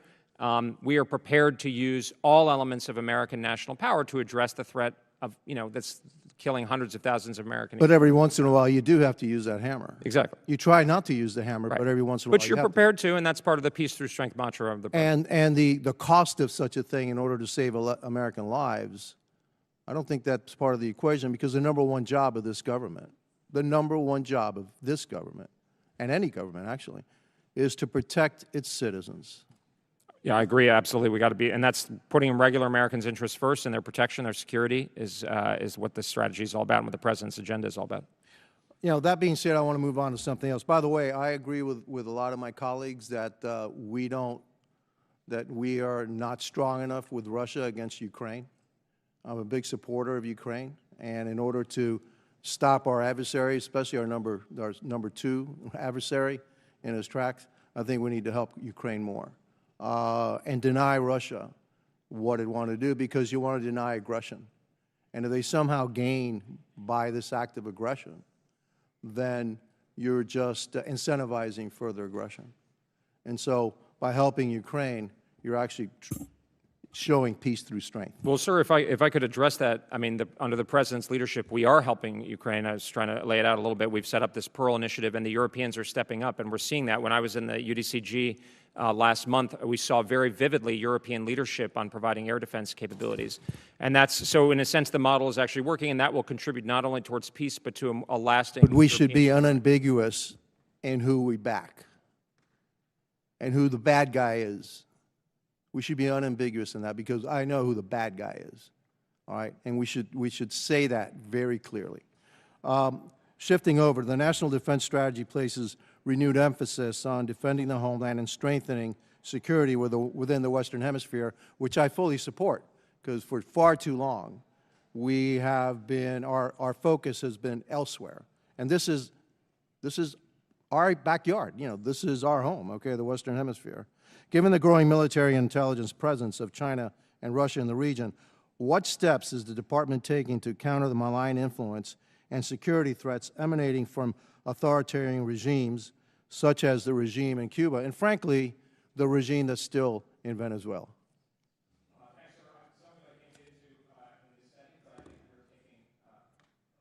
Some of it I can't get into, sorry, sir, in this setting, but I think we are taking proactive action using all elements of national power to diminish adversary influence and involvement in the hemisphere.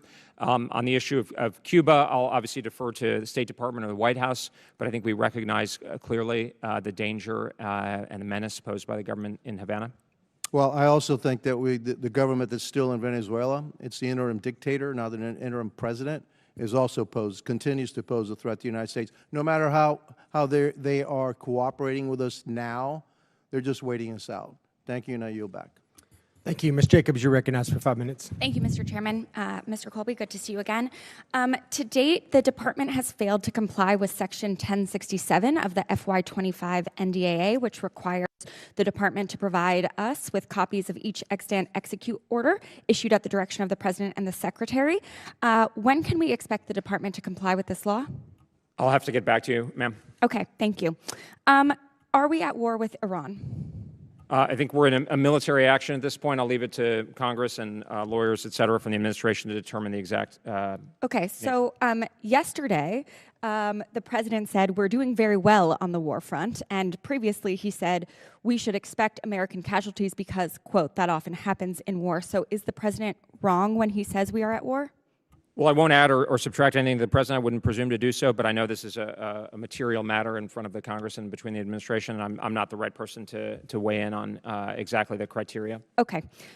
You said that regime change is not one of the objectives of this military operation. Is that correct? Of the U.S. military campaign at this time as directed by the President. Okay. If that's the case, can you explain why the first military target of the joint U.S.-Israeli operation was Iran's Supreme Leader Khamenei? My understanding is that's an Israeli strike. We can get you more detail, including this afternoon in the classified briefing. Okay, well, President Trump clearly disagrees because he immediately took credit for this, saying, I got him before he got me. And shortly after the strikes on Saturday, Trump told the Iranian people, bombs will be dropping everywhere. When we're finished, take over your government. It will be yours. This is probably your only chance for generations. And your boss, Secretary Hegseth, literally said he made sure that the people responsible in the Iranian regime to try and take out President Trump were on the target list. How does arming the Kurds and encouraging a civil war advance our military objectives of degrading Iran's power projection capabilities? Ma'am, I'm not sure I can comment on that. I'm just not tracking it specifically, but I can get into it, get back to you or into classified. Okay, great. I'd like to enter into the record 3 articles about how we are arming the Kurds. Absolutely. Thank you. Okay, so you won't say if we're at war. You won't say if regime change is actually part of our thing. Do you agree that there is a risk of Iran becoming a failed state?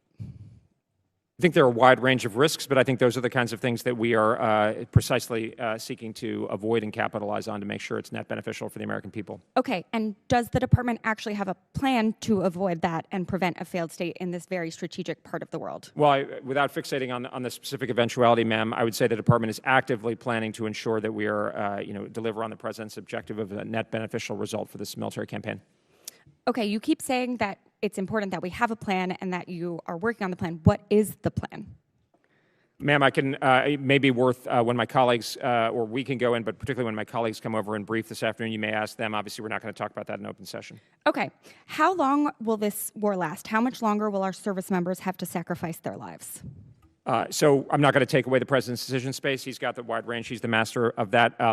As he has indicated, and Chairman Kaine as well, you know, the military campaign, at least at this point, has been scoped out, or I would say people have discussed it as roughly 3, 4, 5 weeks. But that, of course, does not constrain the president's decision space.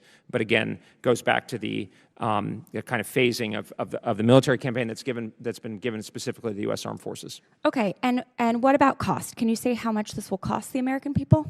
I'll get back to you, ma'am. I can't give you an answer at this point. Okay. Mr. Colby, at his first press conference, your boss, Secretary Hegseth, said this mission is laser-focused, destroy offensive missiles, destroy missile production, destroy their Navy, and they will never have nuclear weapons. In 2003, just as Operation Iraqi Freedom was getting underway, President Bush said, our mission is clear, to disarm Iraq of weapons of mass destruction, to end the regime's support for terrorism, and to free the Iraqi people. Remind me, Under Secretary Colby, how long did Operation Iraqi Freedom last? I'm actually not sure technically, a decade or something. It took 8 years before Iraq became even remotely stable at a cost of thousands of American lives and trillions of taxpayer dollars. Secretary Hegseth said this week that we're not doing nation building. We don't do quagmires, no democracy building exercise. In fact, his predecessor as Secretary of Defense, Secretary Rumsfeld, said, and I quote, I don't do quagmires. You just said that this isn't going to be another Iraq. Secretary Rumsfeld himself said, of course it won't be Vietnam. We're going to go in, overthrow Saddam, and get out. That's it. The American people are not stupid, Under Secretary Colby. This administration keeps telling us this is not Iraq while using the exact same arguments that were used to justify the war in Iraq. We have already had 6 service members die in this war and dozens more injured. And you can't even give me an answer on what the plan is or what the objectives really are. Our embassies have been attacked. At least $90 million worth of fighter jets were shot down by our allies. And you literally can't even tell me whether this is a war, what we're trying to achieve, or how much it's going to cost the American people.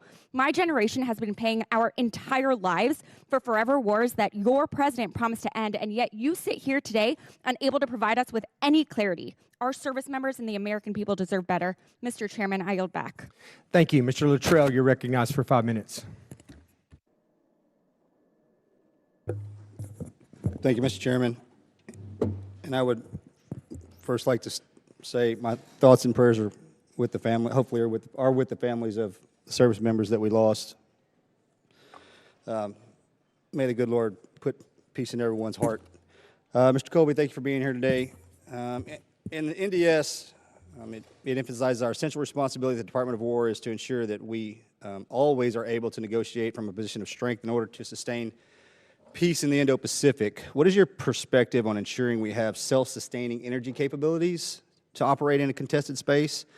In particular, as we move forward in technology, the development of mobile tactical microgrid power systems, if you're familiar with that. And I'd like to get your perspective on how that will help enable, and as I think it will, our warfighters in those Well, thank you, Congressman. And I'm not an expert on that specific issue, but I do think the ability to have logistics that are adapted to the scale of the Indo-Pacific area, and also the ability to be resilient even in the face of significant precision attack at scale is very important. And so self-sustaining kind of energy models are I think... As this, I'm going to call it conflict, war, however you want to define it, as we're moving into this once again, and I'm for sure, and I may be totally wrong on this, but I'm pretty sure we're pretty positive we fought in Iraq for about 20 years. I may be wrong on that. It may be a lot shorter than that. I may be losing my mind. But I would recommend, if we're not doing that, that the Department of War takes a hard look on long-term sustainability if we have to send boots on the ground like we did in Iraq and Afghanistan. The United States lacks a sufficient domestic production for high-purity iron.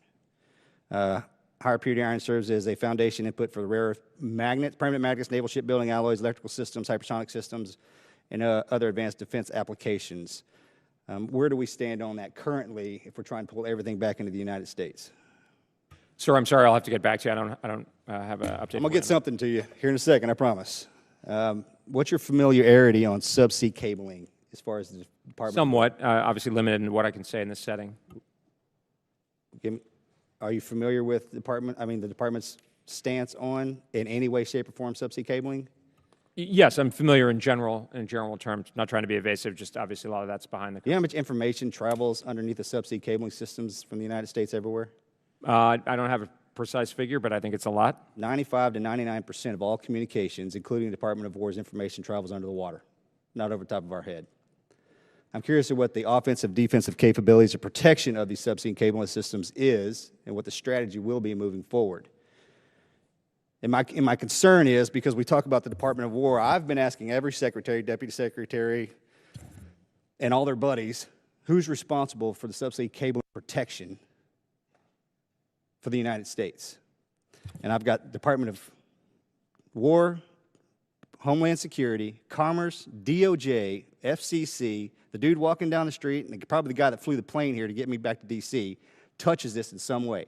My question is, if we have a catastrophic hit on those cabling systems, because $10 trillion travels underneath that system daily, I can't get a straight answer on who's responsible if they are hit, which we get hit twice a week. Nefarious actors, fishermen, doesn't matter. But I need someone to tell me, because this isn't where we're looking. And that's guerrilla warfare. And the way that I see it, if you cripple our ability to communicate, whether that's data, banking, Department of War, there's a lot worse things in life than dying. And if you take our economy down to a knee, we're in bad shape. So I'm assuming you can't speak to me in detail in this setting, but what I would like to have is either come see you, you come see me, or in this classified setting that we're going to have after the fact. I need some answers from the Department of War, because I'll say not if, but when something happens, somebody's going to have to speak to us and tell us why, because what I don't want is to say that we weren't looking. Fair enough? More than fair, sir. I share your concern about it. It's not, I'm the policy guy, but I commit to get you a good answer, and would be delighted to talk to you further about that and other topics. All right. Mr. Chairman, I yield. Gentleman yields back. Chair, and I recognize the gentlelady from Washington, Ms. Strickland. Thank you, Chairman Rogers. Undersecretary Colby, you were one of the principal architects of the 2026 National Defense Strategy, and that document makes it very clear that the PRC is the pacing threat, and that deterring the PRC in the Indo-Pacific is the central organizing principle of this administration's defense policy. I've got 6 questions. The first 3 are yes and no, and then we can go into some other detail. So I want to examine whether current force allocations actually reflect that strategy or if they contradict it. So for clarity, the 2026 NDS identifies the PRC as the pacing challenge, correct? That's correct. The Indo-Pacific remains the primary theater shaping force planning and modernization. Yes, ma'am. Okay, second question. Credible deterrence in the Indo-Pacific requires forward-deployed naval presence, long-range strike capabilities, and sufficient precision-guided munitions inventories. Would you agree? Yes, ma'am. And the National Defense Strategy emphasizes prioritization and disciplined allocation of limited high-end capabilities, correct? Correct. All right, so now let's turn to current operations. Over the past week, the department has executed significant naval and air combat operations against Iran. And I want to be clear, no one is saying that the Islamic Republic Guard of Iran is a good actor. We know that they are the largest state sponsor of terrorism. But your own strategy said, and I quote, "No longer will the department be distracted by interventionism, endless wars, regime change, and nation building." And nothing says distracted like killing the leader of a foreign nation without even a hint of strategy or planning. This operation against Iran involves large numbers of U.S. aircraft, ships, and precision weapons. So, Secretary Colby, are high-end capabilities like long-range strike aircraft and cruise missiles being used now in these operations? And those same capabilities, long-range strike weapons and precision munitions, are also central to U.S. planning for potential conflict in the Indo-Pacific, correct? Ma'am, we'd have to go into it more in a classified setting. I think we'd have to get to more differentiated in the way that we're managing, I think, this very effectively. Okay, I look forward to that conversation. Now I want to talk about munitions inventories. Last year, during the 12-day war between Israel and Iran, U.S. forces fired more than 150 THAAD interceptors defending against Iranian missile strikes, up to a quarter of the entire stockpile. Even if every interceptor we buy this year goes toward rebuilding our inventory, it's only going to replace a third of what was used. We already expend a large share of our missile defense inventory during last year's conflict with Iran. Now again, we are using high-end weapons while the Pentagon is warning about munition shortages. These interceptors, as you know, are not easy to replace. The U.S. buys only dozens per year, and some missile defense systems take years to replenish. And again, how does using these limited weapons against Iran align with your strategy's requirement to prioritize the pacing challenge in the Indo-Pacific? Well, thank you, ma'am. I think the way the military campaign is being constructed is conscious of that, but more I would say a couple of things. One, I'd reiterate that this strategy and the administration's efforts already anticipate, I think, the points you're making, ma'am.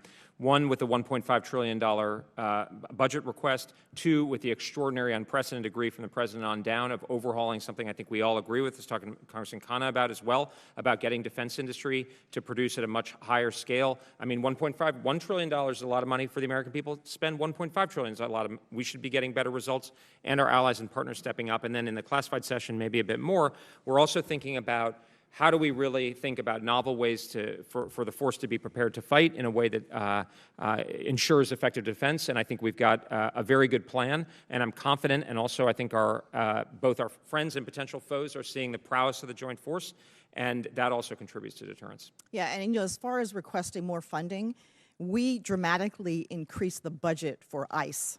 So there's money that exists if we want to use it properly to actually defend ourselves and plus up our munitions. And so closing, I'll just say this. Secretary Colby, the 2026 National Defense Strategy says the PRC is the pacing challenge and that our most advanced capabilities must be prioritized for that competition. Yet again, we are using many of those same scarce weapons against Iran, a regional adversary that cannot strike the U.S. homeland and is going to result in the deaths of the young men and women who proudly wear the uniform. And we are hoping and praying for their safe return, and our sympathy goes out to those who we've lost. So I think a question for this committee is quite simple. Are our current actions following strategy or forcing to put our service members and our partners and allies in the Pacific at risk? The American people want transparency. Congress has the authority to authorize war, and the word war has been used by the president, Gentlelady's time's by expired. Secretary. You're not I yield back, recognized. sir. Gentlelady from Virginia, Ms. Kiggins. Thank you, Mr. Chair. I have the privilege of representing Virginia's 2nd Congressional District, so home to the East Coast Navy fleet. As a Navy veteran, Navy spouse, and now proud Navy mom, I certainly want to, first of all, shout out to the men and women from my district who are forward deployed in the Middle East right now, doing the tip of the spear work for the country. But every time I turn on the news and I see when they talk about the Iran conflict, it always comes up first these days. One of the first pictures they show are usually of F-18s taking off aircraft carriers, most likely from my district, again, from the East Coast. And every once in a while they'll show an F-35. I've known that they've integrated that a little bit more. So I want to start off you are the self-proclaimed policy guy. So something that's very important to me. I'm starting to sound like a broken record up here, but I think there's no question about the importance of the East Coast Navy, and especially the East Coast Carrier Air Wings that we have stationed at our East Coast Master Jet Base. We only have 2. We have one on the West Coast, Naval Air Station Lemoore, and then Naval Air Station Oceana. So I want to know from the Department of War's perspective, what is the holdup? What is the delay? Because I've queried the Navy and all Navy leadership every time I can get a hold of them about what the delay is about making that policy choice decision to prioritize getting what we have in front of us, which next generation strike fighter we love to talk about. FAXX is always on the table, but we have F-35s. The Marines have them on the East Coast at Cherry Point. We've got them on the West Coast, but I think no one will argue about the importance of what the East Coast Navy is doing, our East Coast aircraft carriers and our East Coast Carrier Air Wings. So what is the plan to integrate that latest and greatest F-35 into the East Coast? Ma'am, I regret that I'll have to defer the Navy on that, but I'll commit to get you an answer as soon as possible. Okay. Please make that a priority because it's frustrating for us. We have 30-year-old plus F-18s that are aging. We ask these guys to be tip of the spear. In that same line, we spend millions of dollars training our pilots and a significant amount of time, 4 to 5 years, to wing those guys. We need to make sure that we're taking care of those people as well. So we spent a lot of time last Congress on quality of life issues, but let's not forget them. They're an elite fighting force. Let's treat them as such. I want to talk a lot more about Hampton Roads, just the maritime industrial base that's there. I know that's an important part of this, the national defense strategy. So what are your plans? Again, just prioritizing the East Coast and our role there. We have shipbuilding, we have ship repair, but what steps is the department taking to reduce acquisition and contracting delays that are slowing this ship repair and construction? Well, thank you, ma'am. This is obviously not so much in the policy lane, but I can say from the leadership of the department and from the president, we are working very, very hard to try to get better output from our defense industry and reduce red tape in the Department of War, including, for instance, on FMS reform that's happened that we were all part of. But I think the frustration about that is felt throughout the administration, and a real urgency to try to rectify the problem. We have the resources there in Hampton Roads. It's all under one umbrella, so please don't forget about that when making those policy decisions. And I know that the USS Ford is currently on a deployment that it could extend even up to not 10, 11 months. So I just want to know if you have any insight into what the Navy, when they're extending deployments like this, because current carrier force levels are insufficient to meet global demand signals, what risks do longer deployments pose to these readiness, maintenance cycles, and sailor retention? Ma'am, I defer on that to the Navy and the Joint Staff, but I think we're very conscious on honoring and supporting our war fighters, and also making sure that our forces are ready.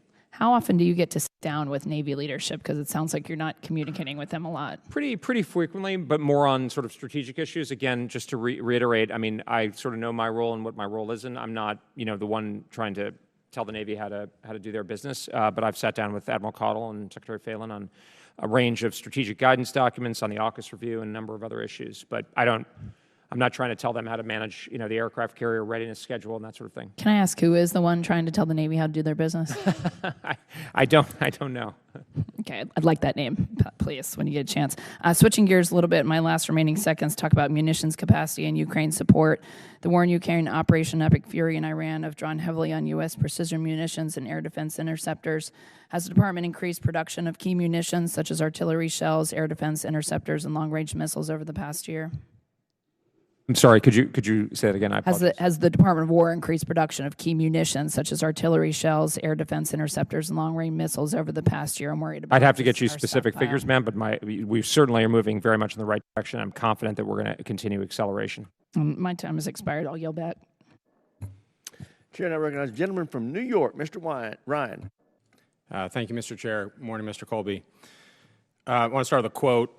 Quote, from a military perspective, the focus really needs to be tightly on the Pacific, especially the first island chain in Taiwan. Does that ring a bell? Rings a bell, sir. That was you. Quote, some believe that Washington can conduct a major military effort in the Middle East and maintain its advantage in Asia. That's a self-comforting delusion. Quote, does that ring a bell? I defer to you, sir. Where the source? That was you, Mr. Colby. Quote, does the USA want to be the policeman of the Middle East, getting nothing but spending precious lives and trillions of dollars? Do we want to be there forever? Does that ring a bell? I defer to you on the sourcing, sir. That was actually President Trump in his first term. How about this one? Quote, we simply cannot afford to get enmeshed in a large Middle East war.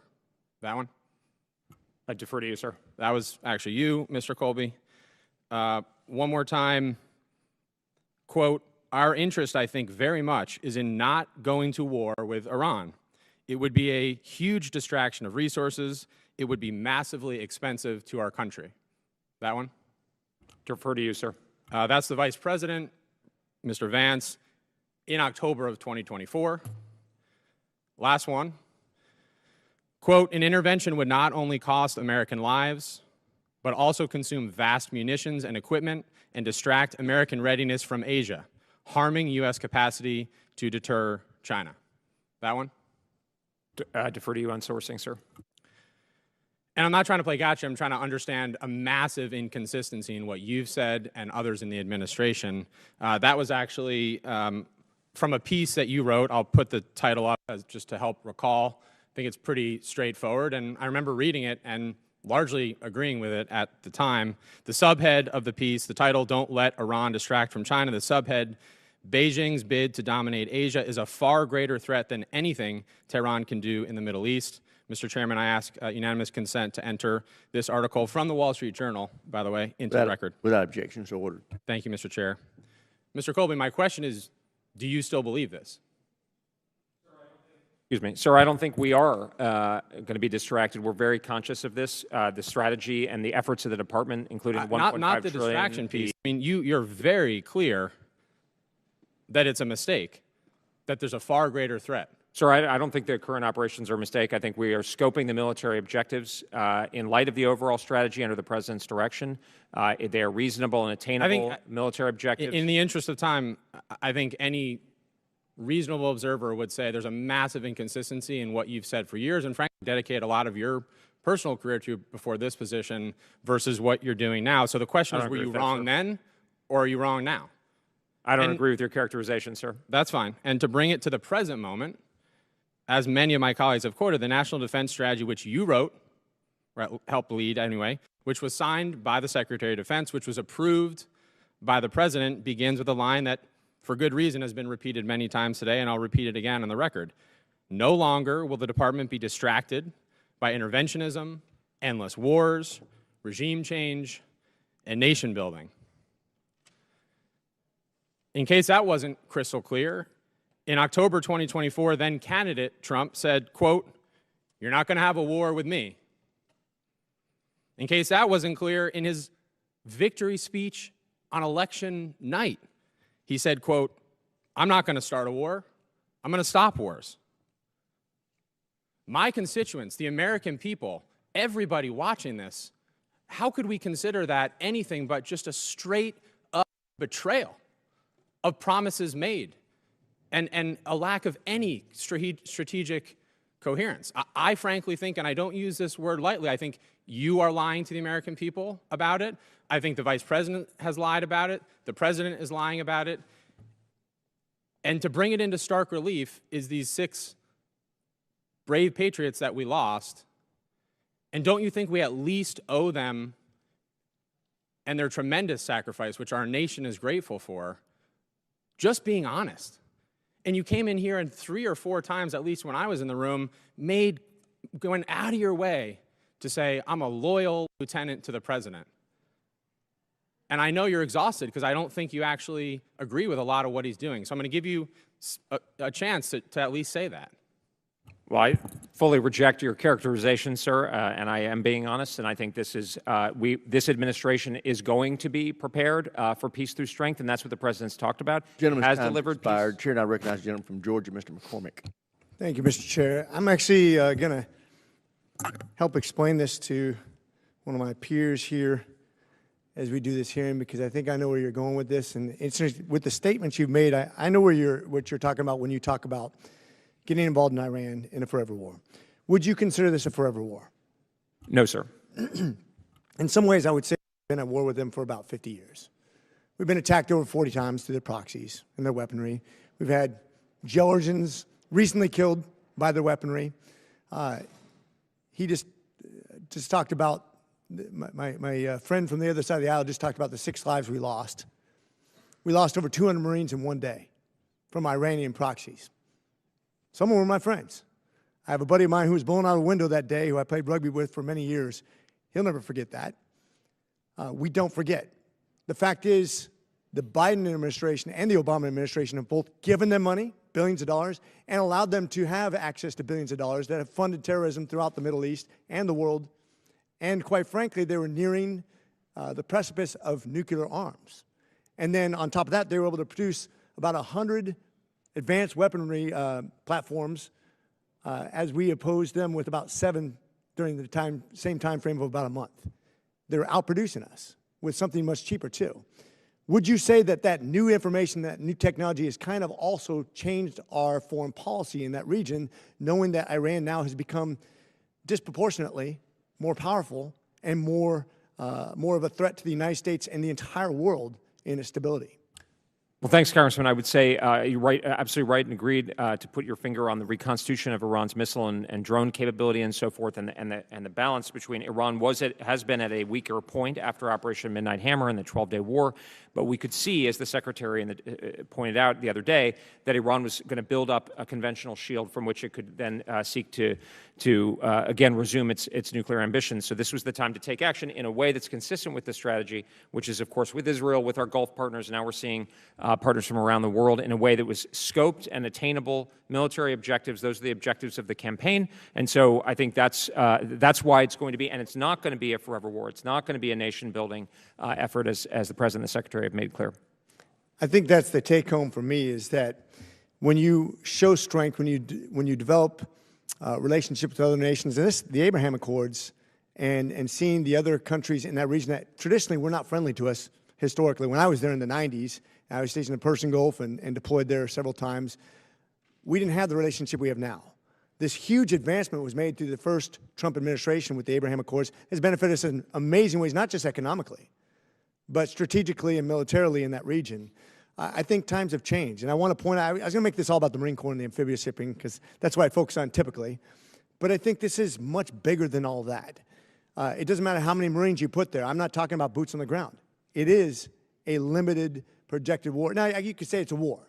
I don't care if you don't want to characterize that or not. It doesn't matter. To me, it's all about destroying Iran's capability in a very unstable regime with unstable leadership. When I say unstable, mentally unstable.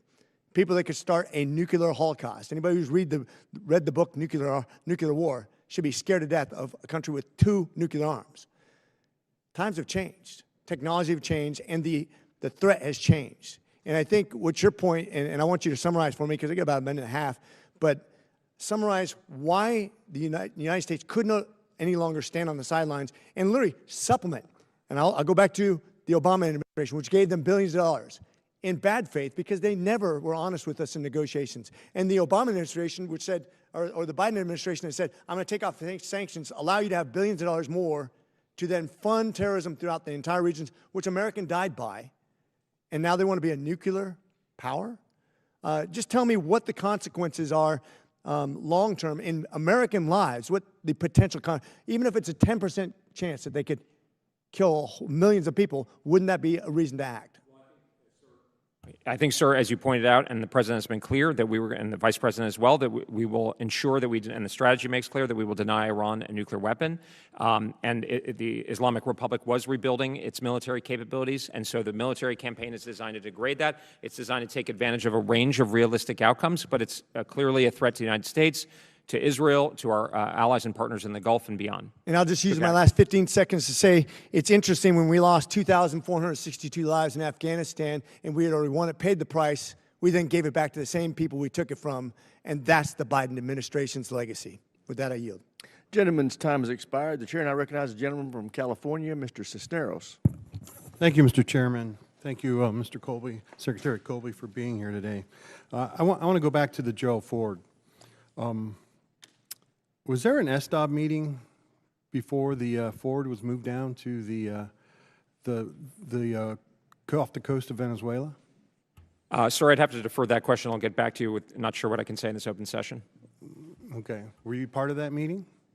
Sir, same answer. I'm just not sure. Classification and so forth. Okay. Was the gift map modified during that meeting? Same answer, sir. I'll get back to you based on classification and just deliberative discussions. All right. So is this something that we can discuss in the closed session? I think so. I think we can talk around some of the general issues. I'm not sure what from a legislative, executive point of view, might be sort of privileged information that's deliberative. Okay. Well, I will bring this up in the closed session as well, if you won't answer it here. But my concerns are really like what concerns were brought up by moving the Ford around and keeping it out for 11 months. But if you won't answer those for me Sure, here. I can address that. I mean, I think actually the aircraft carrier is precisely, and I have advocated for it to be moved around to priority theaters. It's part of its a huge part of its value is the ability to be mobile and go where the president, whichever president it is, it decides that that's the priority theater, that it's not fixed in place. It can move around, delivers a tremendous amount of combat we all power. know the value of an aircraft carrier and its ability to kind of move around and having it go, right? But we also too. There's concerns about keeping it out for 11 months. There's maintenance concerns, and there's concerns about when it has to go into the work period and what's going to come next after that, right? Those are some of the things I want to address, but I want to talk about the SDOB as well and the changes that were made, but we'll try answering those in the closed session. So if you want to answer that, then I guess we'll get to the next thing. What is the Monroe Doctrine? The way we put it in this document is the Trump corollary of the Monroe Doctrine, which is basically ensuring that American interests in the Western Hemisphere are respected once again. So what is the difference between the Monroe Doctrine and the Monroe Doctrine? I'd have to get back to you with a specific answer in terms of the precise text, but obviously the Monroe Doctrine is a historic document going back 200 years, and this is more of an updating, similar approach as U.S. policy has been towards the Western Hemisphere for 2 centuries, which is to ensure that our interests are respected. Right, I think except in recent generations. I would say that the Monroe Doctrine was a policy that came up by President Monroe to kind of keep outside influence outside of the Western Hemisphere, not to come in here. And now the Monroe Doctrine, as the President is calling, is one not only to keep outside influence in, but it's to exert influence upon the Western Hemisphere to make sure that they bend to American will and need. Would you concur with that? I don't, and I think we also have to look at the Roosevelt corollary of the Monroe Doctrine from about 100 years ago, which is important about as the United States grew in power. Obviously, I take your point, sir, about the Monroe Doctrine. But I think, and I don't think that even today, the Secretary is leading a coalition of Latin American states. A lot of Latin American states have responded very positively to our actions in the Western Hemisphere. Well, are they doing that, again, are they doing that out of fear? Right, because are we not blockading the coast of I think a lot of them are doing because there's a shared view of the threats of narco-terrorism, instability, et cetera.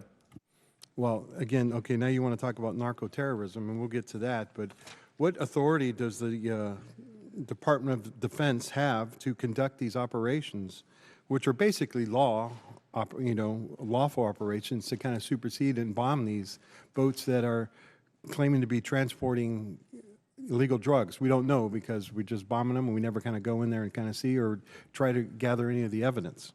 Sir, I defer on the legal issue, but I would say that I think the view from a kind of broader point of view is that these are, these narco-terrorists are bringing very deadly, lethal drugs in the United States. Let me ask you this, what authority as the Director of Policy at the Department of Defense, and really to get your opinion, how did you advise the Secretary to that, okay, now, basically, the Department of Defense is conducting legal operations, really, justice operations, police operations, rather than, which is not our authority to do so. Well, I think a different assessment that I defer to my colleagues on the legal side, but I fully support the operations that are done consistent with the law, and they are. And this is a very serious threat to the American people, and that's one of the main points of the strategy is to introduce the military instrument into the defense of our interests in the Western Hemisphere, but not overdoing it. It's not there to conduct law, right? It's not a law enforcement agency. But law enforcement wasn't working, sir. Well, it's wasn't still sufficient. Obviously, it's a critical part of it. I will not argue that point, right? But that doesn't make the Department of Defense a law.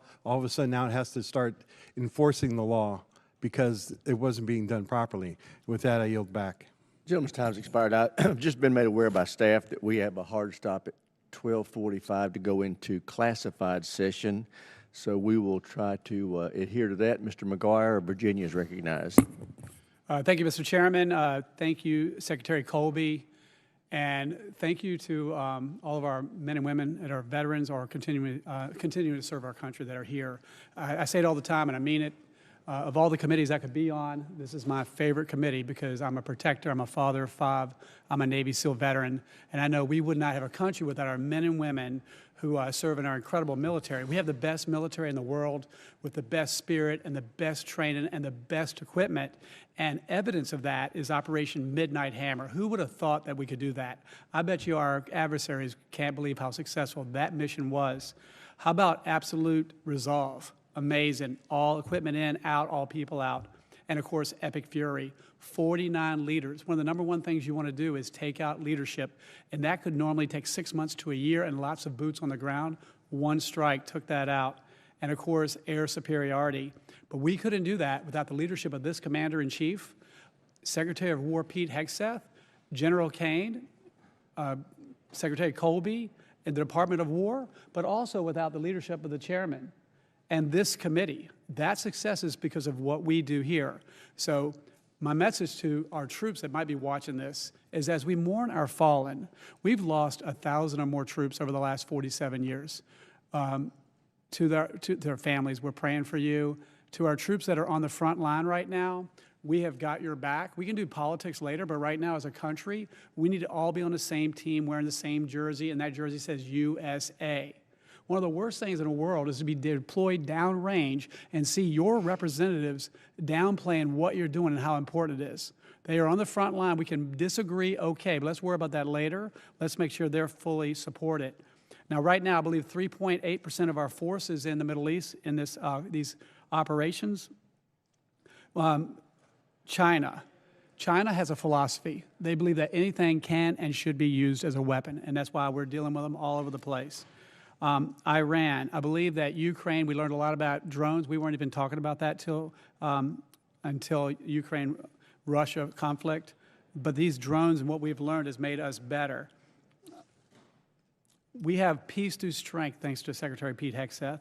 And as CENTCOM commander said, he asked our troops to be relentlessly lethal. So, Mr. Secretary, I'd like to give you 1 minute to clarify your position, prioritization of Iran and China.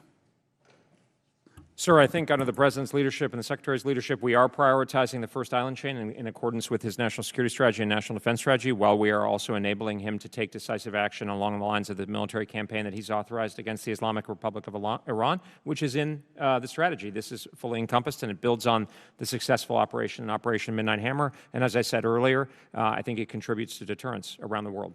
You guys are doing an incredible job. I do trust the chairman's judgment, though. If we got to work on communication, I think you've conceded that we'll do that. So thank you. But in the sense of keeping the homeland safe, how are we going to keep adversaries from getting a foothold in the Arctic and the Panama Canal? And again, it would be stupid for us to tell people how many soldiers we have, when we're going to attack. But with what you can say to answer that question. Well, sir, I think that's exactly what the Trump corollary of the Monroe Doctrine discussed in the National Defense Strategy is all about, is making sure that our interests are respected in this hemisphere, with the military playing an important part, but not always the dominant or leading one. In the cyber domain, how would you define the homeland in the cyber domain? Maybe I could get back to you, sir, with a more specific answer, just given the complexities there. Yeah, I understand that. And then I would say this. I couldn't agree more with the number 4, supercharging our defense industrial base. The strategy number 4 pillar in your plan on supercharging. We need to call a call to industrial arms. We need it today. However, I want to make sure that we're not just investing in weapons and equipment, but the infrastructure needed to build and maintain our factories, hangars, and arsenals. So this is a yes or no question. Does achieving this strategy require us to invest in skilled trades like welding, machining, IT? I think absolutely, sir. Yeah. And how does the department encourage growth in these sectors? Sir, I defer to some of my colleagues in the services and otherwise, P&R, et cetera, but I think we all know that getting a skilled workforce is actually a huge part of addressing this issue. Well, we've got your back. Thanks for all you do, and God bless America. God bless our troops. Thank you. I yield back. Gentleman yields back. Chair, and I recognize the gentlelady from New Hampshire, Ms. Goodlander. Thank you, Mr. Chairman. Mr. Colby, thank you for being here today. Am I correct? I think you testified earlier that the department is committed to a $1.5 trillion budget this fiscal year? I'm not exactly sure what the parameters are, ma'am, but we're advocating for a $1.5 trillion budget under the President's direction. Mr. Colby, we cannot do our job without your budget. Your budget was due the first Monday in February. Here we are in March. When can we expect your budget? Ma'am, let me get an answer for you promptly. We look forward to that answer. You're asking for a 50% increase over the FY26 request. Can you give us any sense of where this plus-up is going to be dedicated to within the department? Ma'am, I wouldn't want to get ahead of the department in terms of the specifics, but I think the conversation we've had here today illuminates a lot of the issues. We all know, as the President indicated, we've got plentiful munitions supplies, and the last administration worked on this as well. But we know we need to, we can work harder on that and get more productive. So I think munitions is going to be a big part of it. Obviously, there's a lot of platforms, some of the personnel issues that were just discussed. Mr. Chairman, I'd like to submit to the record 2 articles from the Washington Post dated August 12th, 2025 and October 30th, 2025, if I may. Thank you. Mr. Colby, these articles detail a plan that you were a part of crafting to send more than 23,000 troops to all 50 states as part of a domestic civil disturbance quick reaction force. Are these reports accurate? Ma'am, I'd have to get back to you with an answer. You can't tell us now whether you were a part of this planning or this exists at all? Ma'am, I just want to make sure I give you accurate answers, and we'll get back to you as soon as possible on the specifics. I look forward to that. Are American cities, are communities in this country an appropriate training ground for our military? I mean, I think we have training grounds, if you're using the term, ma'am, literally, throughout the United States. But, I mean, I think the U.S. forces can be deployed in the country for lawful purposes, and they would be. I wouldn't probably characterize them as training grounds myself. But You wouldn't. Well, what do you think the president meant when he said on September 30th, 2025, that, quote, we should use American cities as, quote, training grounds for our military National Guard? I wouldn't speak for the president. I mean, that's his words speak for themselves, and we follow his instructions, ma'am. Are you concerned about National Guard deployments to American cities as part of some training exercise? Well, ma'am, I think the main purpose, as I understand it, for those is lawfully pursuing, presidential and other authorities to ensure, law and order and other kinds of, or support to law and order, I should say, which are important parts of traditional American. But obviously, the use of the American military, it's been done in the past. We're very careful in how we give advice in the Department of War and make sure that it's lawful. Mr. Colby, when Secretary Hegseth was here in June, I asked him a very simple question that has one answer and one answer only. I asked him whether the department would abide by a decision of the Supreme Court. Can you make a commitment that if the department is asked to comply with a Supreme Court decision, you will do so? Well, as I said to Senator Slotkin, we all, commit to the Constitution and so forth, and whatever the appropriate lawful response to a Supreme Court decision is, certainly I will commit to follow it. Mr. Colby, concerns have been raised on a bipartisan basis in this hearing about your commitment to the truth. And I want to give you an opportunity to truthfully answer a very simple question, which is who won the 2020 presidential election?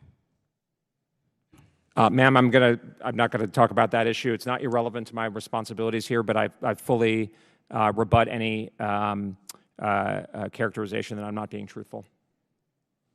Do you have any question about who won the 2020 presidential election? Ma'am, that's not my topic of responsibility here. I'm here Mr. to talk Colby, about the you defense swore an oath strategy. to our Constitution. You are a citizen. Yeah. You're a lawyer.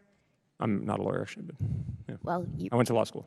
Okay. Well, in any event, you swore an oath to the Constitution. I did. You will not answer this simple question. I'm not, under oath. ma'am, I'm not going to be drawn out on an issue of political contention. It's totally irrelevant to my testimony here.